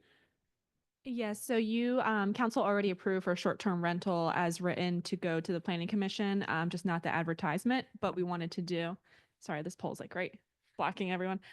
So we wanted to do the advertisement of short-term rental and ADUs together. I did have a question though about the setbacks. I wasn't sure if this is something we want to address at a different time and move forward of ADUs and short-term rentals and potentially address the setbacks as a whole for every accessory structure. So that way we wouldn't be specifically just doing larger setbacks for ADUs, but it would be any accessory structure. So garages, sheds, all those. I don't know if we're more so going along that line or more so just setbacks for ADUs. Right now, you could have a garage, 3 feet of setback. Yes. So I don't know if it's something you're more so looking at in a whole. I'm just very all of a sudden, but 3 feet from the property line that someone's living in. Okay. That's my personal concern. And I guess if it's attached to the original structure, then all the regular setbacks apply. But if it's detached, then we go to 3 feet. So just imagine this. This is the thing I want to prevent. You could buy a tiny house, plunk it right on the back 3 feet from the property line, right? And I think people would be very surprised that all of a sudden their neighbor has a place where people are living that's that. Okay. So more so ADUs, not accessory structures as a whole. Yeah, I'm not Okay. worried about the other. I think the other setbacks are fine. Okay. So what we're asking, Andy, is the Planning Commission consider that and come back with your recommendations. That we stay with the setbacks as written into the existing code. And Okay. we're not making an exception for ADUs either way. If you want us to consider that, we certainly will. I think the difficulty in doing it by zone is not every zone is similar. I mean, they're not symmetrical. So you may have large lots in the R2 or R1. You may also have small lots in R1. Sure. So doing it by zone, There are lot size limits that go with each of the zones. Yeah. So the lots are generally larger in some districts than others. but again, Should follow that. the intent was to maintain the existing structure of the code. I'm just particularly concerned with an occupied structure. In somebody who has a nice, expensive, big house. Want a big lot? Yeah. Okay. The other if I may, I don't think price or value of the house has anything to do with it, right? It's the location. the other opportunity here is, this was not done in a vacuum. It was done over almost, the planning commission operated not in a vacuum, not by itself. We meet every month when we have a topic to discuss. The public is always welcome. Occasionally they show up. This was not the result of one person with anything to do with, there was no conflict, economic conflict of interest on any member of the planning commission. And it was done by a subcommittee of 4 people who did months of research. This is not something that we pulled out of the thin air. So if Understood. people want to come to a commission meeting and express their views, I'm more than happy to have them. Just note that our meetings are only 1 hour, so you got to maintain that. Thanks for the clarification and thanks for the committee's perseverance. Consider providing notice to Emery Hill on the intent to end the property maintenance agreement on this building, this property. Kyle? Sure, thank you. This comes after approximately 19 months of working with Emery Hill for property management on this site. They've been certainly tried to make this work. The idea is to have someone who manages basic improvements to the site, lights that go out, and carpet tiles that have to be replaced. But what we found, as well as some long-term capital planning, what we found as this arrangement has sort of matured is that at our scale, it really doesn't add the value that we thought it would. So for a typical commercial arrangement, you would have that entity paying your bills. So it'd be a one-stop shop. They would have your budget. So many of our items are internally done that we effectively lose half of that value. So we do our own snow plowing, our own mowing. We would be, charging ourselves for sewer, charging ourselves for water. So we just found that this is maybe a little bit of a bigger, it would fit better at a larger corporate setting. So the proposal here between D as well as half of item E is to provide notice. It's a 90-day notice to end this portion of the agreement and to use those funds, redirect them to hiring a part-time, essentially handyman. I don't think that it'll take 20 hours a week, but the idea is proactive maintenance will save us quite a bit long-term. Reinvest those funds into proactive maintenance. And what's the notice period? 90 days. Thank you. Council discussion. This came up as a recommendation at that 600 South Broad Street building task force group that we have, working group that we have as well. Any public comment? Is there a motion to approve the recommendation to terminate the Emery Hill property maintenance agreement? Moved. Second? Second. All those in favor? Aye. Any opposed? It's unanimous. Thank you, Kyle. New position, Kyle. Sure. So this is a 2-part. There's 2 different positions. Just as background, this is in council manager form of government. Staff is hired and at times fired under the direction of the borough manager. About 5 years ago, Borough Council voted to bring those authorities for director positions under the control of council, leaving the rest through the borough manager system. At the same time, it's good HR practice to bring any new job descriptions forward and make sure there's buy-in on that. So this sits at the intersection of that. We're going to lean conservative and bring it forward here. There are 2 positions. One is the part-time position that I just walked through in the previous item. The other is a proposed full-time position that would transition an existing part-time position and blend it with a budgeted part-time position. So for our 2025 budget, we funded an existing part-time role, which is life safety inspector which sits in our code enforcement department. And their objective is to go out and ensure that apartments that are being lived in are safe for those living in it. We had also budgeted a part-time role in public works. So think streets and snow plowing and sort of your basic public infrastructure. What we found is over the last couple of years, we've been highly successful in receiving grant funds to the tune of about $9 million. If you include developer contributions, I think it's closer to 11. And although we have a great grants company that does a lot of processing for us, what we found is that when you set up this much extra work, that you end up having a shortage of that admin position, which is reasonable. It's not from a lack of effort or competence by our team. So we had budgeted for a part-time position to fill that need and frankly to ensure that we still have really good customer service. So what we found here is that we're fortunate enough to hire a really strong employee who's been in the existing code enforcement role. And our two departments came to us requesting that this person be shared across those two departments. So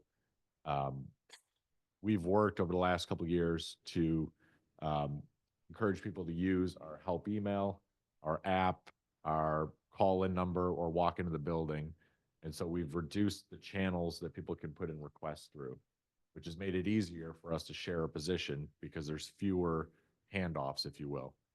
So this person, this full-time, it would be an elevation of existing part-time person, existing employee, and they would be really responsible for all the day-to-day responsibilities of customer service. So if you think water and sewer certifications for a closing, if someone's trash can is broken, all the little things that need to get done that are highly important to that person, but that are highly disruptive to your public works team's daily systems of plowing and mowing.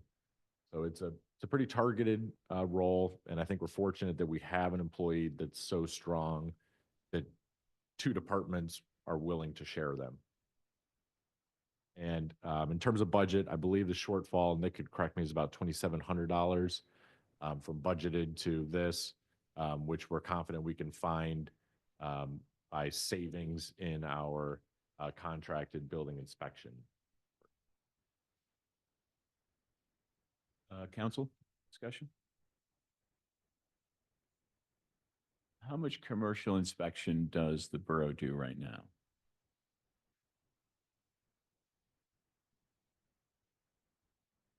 Percentage?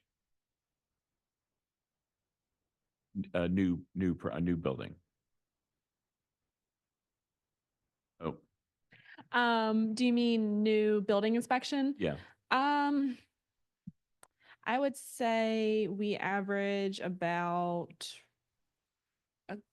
24 inspections a month, I would say, in building, and that would be like framing, plumbing, electrical, those kind of inspections that we have to outsource.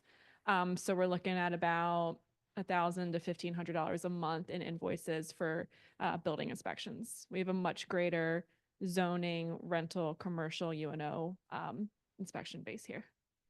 Is our expectation it will take on more of the new construction commercial inspections or not? No, we would leave that with our contracted service as that position is extremely hard to fill with all the certifications that are required to do commercial and residential building inspections. So we would leave those to the third party as along with the electrical inspections for liability concerns as well. So Jonathan, our part-time person, he is doing all rental, commercial, and resale inspections, which our contracted service was doing previously. So he would be taking all of that off of the contracted service. Thank you. The one question I had specific to the role is it's got a dual reporting relationship. My 2 cents is you need a manager, a point person. The person says, hey, I need this or I have to do that. How you manage it is up to you guys. I just think it's something you might want to consider. I probably understand better than most the trouble with challenges that come with that. But what are you implying, Kyle? 7 bosses is a pain in the neck? We did talk about that quite a bit, and I'm pretty confident that our team can do it. Okay. You plan to have them do one job in the morning and one in the afternoon. Be clear when they're working. That's correct. Yep. Public comment? Is there a motion to approve the recommendation for the new position? To approve. Thank you, Julie. Is there a second? Second? Thank you very much, Ellie. All those in favor? Aye. Any opposed? Thank you, Kyle. We have two legal deed matters. I will take part in the first one, but I'll recuse myself on the second one as I own the company that is being talked about on the second deed. Mike, can you walk us through the first one, please? Sure. So when it rains, it pours, if deeds of correction, that is. So with both these, we'll start with the first one. There are different deeds for properties that the borough was involved in the past, and it's turned out over time that there were errors in those deeds. So the first one relates to 120 Marshall. And there's nothing wrong in terms of the legal description or anything of that sort. It is the name of the entity received the property. The original deed had it as 120 Marshall LLC. When their official, all the agreements, sale, everything else, have it listed as well as the PA Department of Corporations as 120 Marshall Street LLC. So this deed would correct that and make sure to bring it forward. Council discussion. Public comment? Charlotte Watson. I should know this, shouldn't I?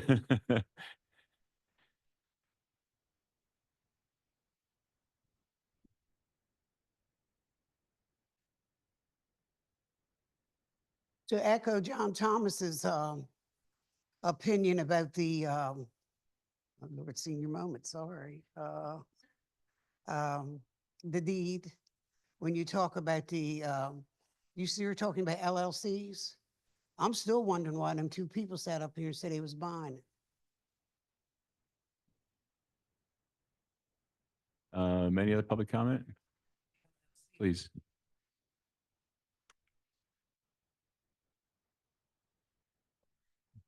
Sandy D'Antonio, 220 North Broad. I have a question. That's the old borough building? Yes. Well, my question is, I haven't looked, even though I've walked behind the old library. Why are all those spaces, parking spaces, still blocked off? That should not be unless somebody's paying for them because they're vacant every time I see them. Signs are still there. Yeah, we'll talk with our team about that. And we'll get back to you at the next meeting. Good question. Is there another comment? Is there a motion to authorize, approve the deed of correction as presented? So moved. Or a second? Second. Any other discussion? All those in favor? Aye. It's unanimous. Mike, 425 East Maple Street. Sure. So again, deed of correction. Here, there are two adjoining properties on Maple Street. One has a residence building on it. The other one is empty and it's next to a creek. And the parcel everyone's understood that the parcel that's empty is the borough's parcel, and the parcel with the home on it is the entity's parcel, not the borough's. For whatever reason, it looks like as we kind of dug back through the deed history, about 4 deeds ago for the parcel with the residence on it, when it got to the county, when they did the recording stuff, someone flipped the numbers. So if you look on Chesco Views, it makes it appear as if we own the one parcel with the building on it, which we don't, and that the other entity owns the empty lot. So this is a switch. It's a deed of correction that the title company prepared for both parcels to put both in the correct hands. Council discussion, questions? Mayor? Public comment, questions? Can I ask you to grab the microphone? Can I ask you to grab the microphone? Just there's folks that are online that want to participate and hear. Thank you. Just a question. Is the abstract company that did the deed, are they being held responsible for it? They're the ones that prepared the deeds of correction, so that wasn't on us, so that's what's before us. Okay, but they're not charging the town for it. No, they're not. Okay. Is there a motion to approve the deed of correction? Is there a second? Second. All those in favor? Aye. And I will recuse myself. With that, we come to the Finance Committee bills. Joel, Yes, these bills were reviewed by Finance Committee at our January meeting and put forward with the recommendation of approval. unless there's any discussion, is there a motion to approve the $280,217.54 as suggested, approved by the Finance Committee? Second? Second. All those in favor? Aye. Unanimous. The Borough Council meeting minutes from January 6th. Council, any discussion, corrections, edits? Is there a motion to approve the minutes as presented? Is there a second? Second. All those in favor? Aye. And if the council is, we will get the public comment, the highlight of the meeting. If there is no objection, is the council okay canceling the meeting on Wednesday evening? The council will have an executive session on Wednesday evening, which we will announce before the next meeting as well, to address legal matters, personnel matters with its solicitor that includes terms and conditions of employment for specific borough employees. So that'll be the topic of the executive session. With that, public comment, please grab the microphone, come on up, introduce yourself. You have 4 minutes. You can sing, dance, twirl, whatever. Maybe I'll change that, Ken, sorry. You caught it. Now, I'd just like to say, from reading an article online, I appreciate the way Mayor Fettig, Mr. Norris, and Chief Holdsworth answered the question as to how the borough does business in reference to the ICE people running around. They were very sensible. They were very concise. And if anybody can't understand it, they're dumber than dirt.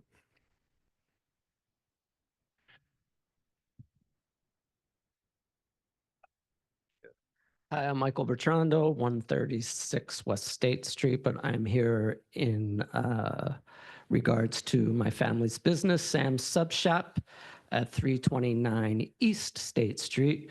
I've been to stakeholders meetings, 2 of those, a couple of these, spoken to the mayor about this. We're having a terrible parking issue in front of our shop. We used to have a 15-minute parking sign in front of our shop. 2 years ago, maybe more now, it just disappeared. We called and asked why. We were never given a reason to that. It really does have a huge impact on our business. It's really bad. We've had cars parked there literally, I'm not exaggerating, 8 hours and on right in front of our door. I think, Michael, if I can interrupt you Yeah, just for sure, a second, I please. think the Public Safety Committee's actually addressed this in correcting it. And council's already approved it. So the next Okay. time we do an ordinance update, it'll be on the ordinance. Great. And so it was already approved by public Okay, safety and good, council. good. Thank you so much. It's really becoming a problem. What we yeah. do, Michael, is we Yeah. keep a running list because every time we Okay. do an ordinance, it costs money to Right. advertise it and hold the public hearing. So it's on the list for the next Okay. time we do a ordinance update. All right, because we got a little concerned because I've been seeing 15-minute parking signs popping up everywhere, but in Yeah. front of us.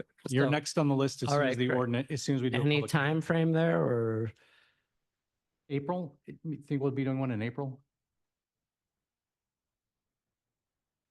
Okay, well. What's that? Definitely maybe Say it there. again, chief? Yeah, that's not, I believe that was the discussion or the proposal that we can get it all together for April.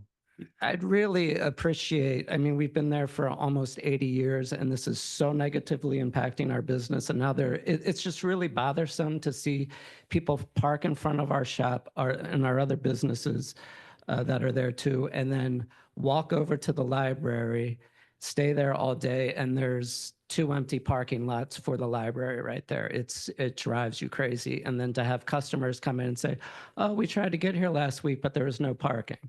It's like, I really wish you could speed up this process because I've been talking about this for, over 2 years now. Is there any reason we couldn't advertise it sooner, Rachel? Is there any reason we couldn't advertise it sooner? We usually just do it twice a year because it requires an ordinance update, a public hearing, the solicitor. There's a whole process and it's expensive. So we generally try to run a list and do. Right, do it but twice a I year. guess what I'm wondering is why am I seeing them pop up in other places that didn't, and is it? It would have been done by ordinance and just signed. I mean, it would have been at the last time we did an ordinance hearing. And yeah, I guess I'm. mhm.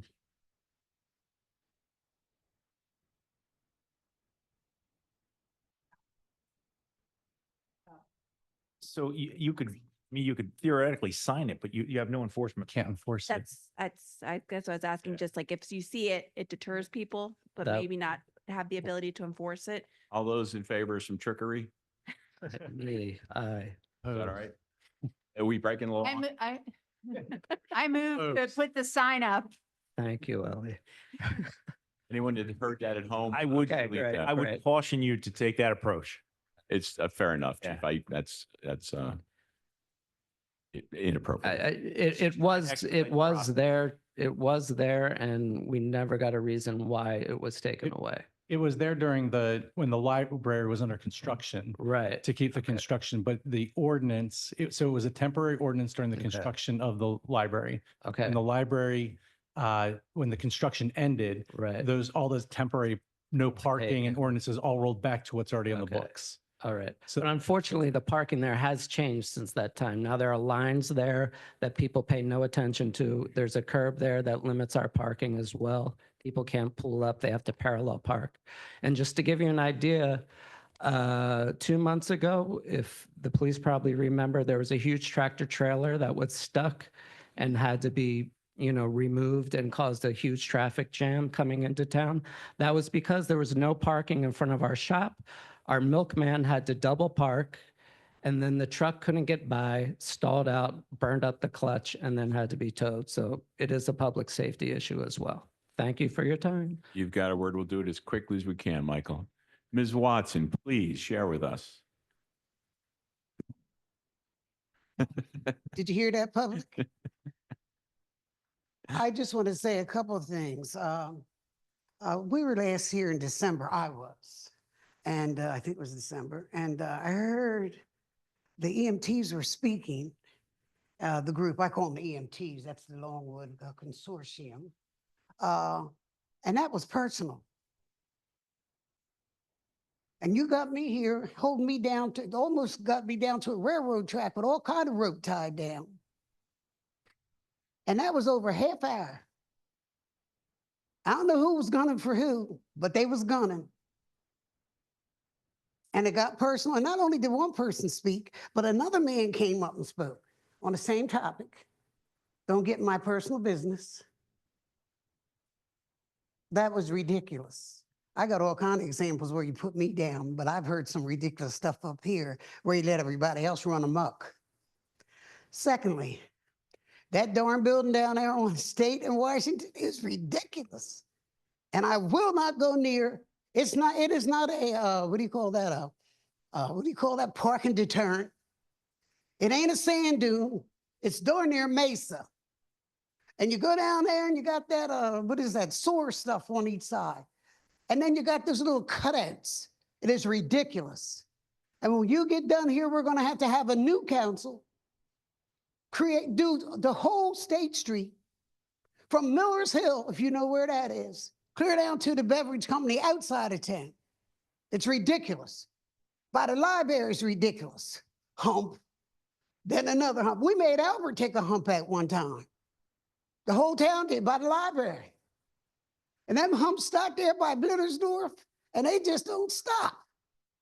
Beside the double park people uptown.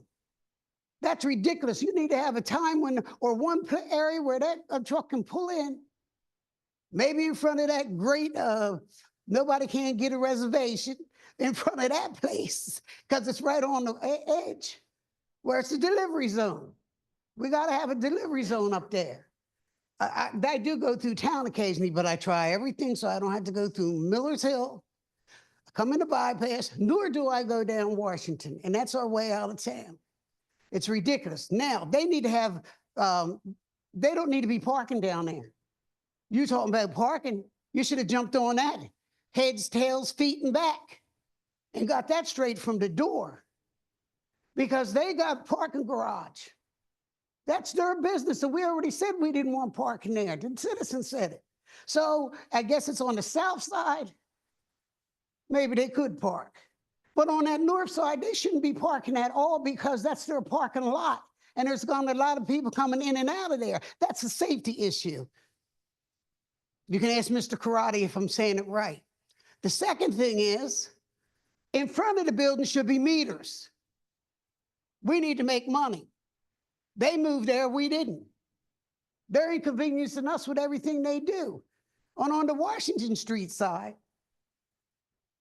I guess that's on the west side, should not be any parking. I'm not going to say put meters on the other side because them other businesses been down there for years, comfortably parking. But you need to get some regulations down here. You talk parking, who's the head at all that? Not making no sense to me. I can't get into all that. I got that written down, all those additions and building. I don't care what you build. You got to stay within the R1, R2, R3, R4 setbacks, whether it's the side, front, or back. If the garage is there, that's an exception. If two backyards meet, you can build an accessory dwelling unit because you can do that all you want, but you need to learn something. You can't build an accessory dwelling unit because you don't have an egress. You don't have it. You can thank me all you want, but you need to start learning something. We need good services and jobs here. Thank you. There's not enough room for NVF to be built anyway. There's a structure down there that the state government said. Any can't be other torn down. public comment? Go ahead. I'll be here for a while. Okay. Okay. We love a good spirited meeting. Let's keep this Okay, rolling. let's keep it going. When I was here at the September meeting, like I said, I couldn't make it on the others because of personal reasons. We had talked about the nice apartment building down there. And there was 5 issues that were kind of tabled and wanted to be researched, but I've never heard anything back from them. So I'd like to ask again, where are we on these 5 issues? The first is parking. I believe that with the safety committee meeting, we put a proposal together the other night and presented it.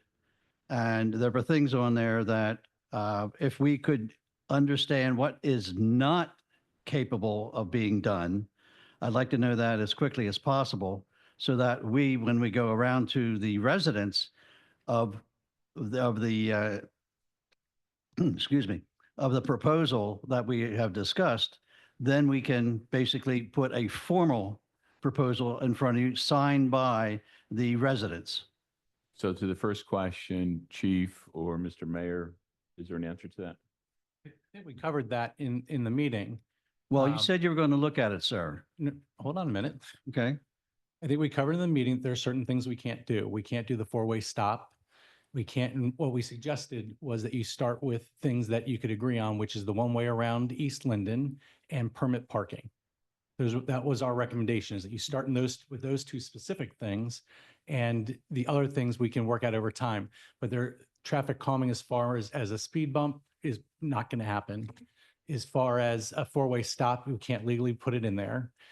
So I think we gave you some feedback on that and said, start with Linden Circle and start with permit parking. Well, you also indicated that we could put a walk zone between A pedestrian crossing. between Washington Street. We also took a look at not having a sign saying that North Washington extends up to Irwin. And then we put together a proposal on Linden Street as far as resident parking and permit parking. So has anything been done with that? No. as too our- far as an approval is concerned, or that these recommendations are acceptable so I can go out along with other people that live there and get you a formal proposal? Our recommendation was to start with Linden Circle and permit parking. That was our recommendation. Okay, all right. Second was the signage on the building at the apartments. Now, I think Mother Nature helped us out here a little bit because they took the URE off of Square and they took the MENT off of apartment. So you have Kennett apart. Still bright, still annoying to the residents that are on Linden Street that face it. Okay, so I don't know whether somebody was talking to the people that own the Yes. place. That is, yep, the codes department is on that. They said they dimmed it by 50%. And when I went out to go do another light reading, it was missing the second half of the letter. So obviously it was 50% But left if you bright. get it down But, to- If you get it down to that particular level, That's not how it works, I think, right? yeah, so, Okay, that's funny, even 'cause with I the, literally just noticed this today and Yeah. was like, what is going on over there? so the light it's- reading was not accurate, but it is still too bright with those letters out. So they will Exactly. be decreasing the brightness in order to get their CO. So that is right. So part of the if condition. you get it down to the missing letters, Yeah. that probably would be acceptable because it's not glaring like 150 decibels. Okay, the light stanchions that are in the field, they were supposed to be removed. That was agreed to by the owner, by the attorney, and by the sales agent. Where do we stand there? This is their park right across from their building. That's correct. Those are in the land development, those are supposed to be removed. That would fall under engineering and they have not gotten their final disbursement of fees yet from their escrow. So that is something we can also address with them. before So it's when do you closed think out. that might happen? I would say in the next week or so. Okay. Property restoration in that particular area too. They have Yeah. not cleaned it up. And I'm going to ask for a brief comment because we're up at time right now. Lexi? Sorry. So, are you talking about the swell in Talking the, about the swale, talking about the, they just put, they dug it up twice, one on one end, one on the other, and put sewer covers on the top now. yes, that will all need to be reviewed by engineering and public works in order for. them to Okay, what get about the that. cleaning of the area on the perimeter? Yes. Yep. All of that has to get cleaned up for final closeout. Okay. Then the other last Sir, thing sir, was. I'm going to ask you to grab Lexi after the meeting, if you don't mind, for the follow-up questions. Is there any other, trying to be consistent, All right. right? well, Folks don't like it, but I'm trying to be The next consistent. is, Next somebody- person? Next person? Boy, I'm glad I stopped that one. Go ahead, Sandy. Sandy D'Antonio, 220 North Broad Street. I just have one problem and I need to know how to rectify it. Don't we all? Don't we all? I only have one problem. That's just at this minute. Okay. So the letter that I read that was sent to Kathleen and she wasn't here, how do I get side two to council members? I'd email it. Help at kennettsquare.com or give it to Rachel. Yeah. I can give it to Rachel. Oh, thank you very much. And I just want to thank. No, one. You had one problem, you said. Well, this is a thank you. Okay. I just want to thank the police chief. I know you let people use the garage during the snow emergency route and we were out of town and my son was kind enough to move our car to the garage, but he was a little late getting it out and you or somebody came up and let them, he and a few other people out of the garage, so without a ticket. Thank you. Any other public comment? Please. Michael Carlino, 625 Linden Circle. I just have a quick question on the committees. Before those meetings are held, do you guys put out an agenda so that we can see what's on those meetings? And if it's okay, this is something that I need to be there for, because I have looked and I'm like, I find nothing. It's a great question. Rachel's our gatekeeper. Some do, some don't. Most of the committees have agendas that come out and get put onto our borough website. And you click on the meeting and the agenda is. Alls I ever see are the past agendas. I never see what the agenda for the next meeting will be like. The next meeting for the planning commission is the third Tuesday of the month at 5:30, and I don't, Usually the week of the meeting. okay, Maybe the week before, meeting is on Tuesday, maybe I'll get the agenda on a Thursday. okay, So you'll see the old agenda. Right. until I post the new agenda. okay, perfect. They're usually Okay, up. all right. I just had an issue. Yeah, I am 60 now, so. I will. Fair question. Fair question. Thanks, Rachel, and keep us in line. It's fair. Any other public comment? Just one minor one related. Is it possible to share that agenda if it's not done already on Facebook? I think you guys are doing a good job with that relative to these borough meetings, but giving the citizens the opportunity to be as informed as they can in every possible medium. I think that's something that would be beneficial to everybody in town. We'll talk about it as a team and try to figure out, I understand your intent, but we also have 15 or so committees. So let me just work with our team on what we can do to publicize it more. Fair question. Yeah, it's good recommendation. Whether we have the people power to do it, I guess, is a question, but it's a good recommendation. Any other public comment? Come on, there's one or two people who have said nothing tonight. With that, is there a motion to adjourn? Yes. Thank you very much. Thanks for coming out this evening, everyone.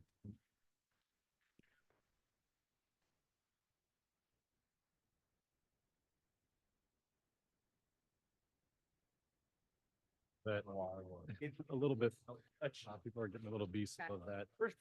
First comment on every action.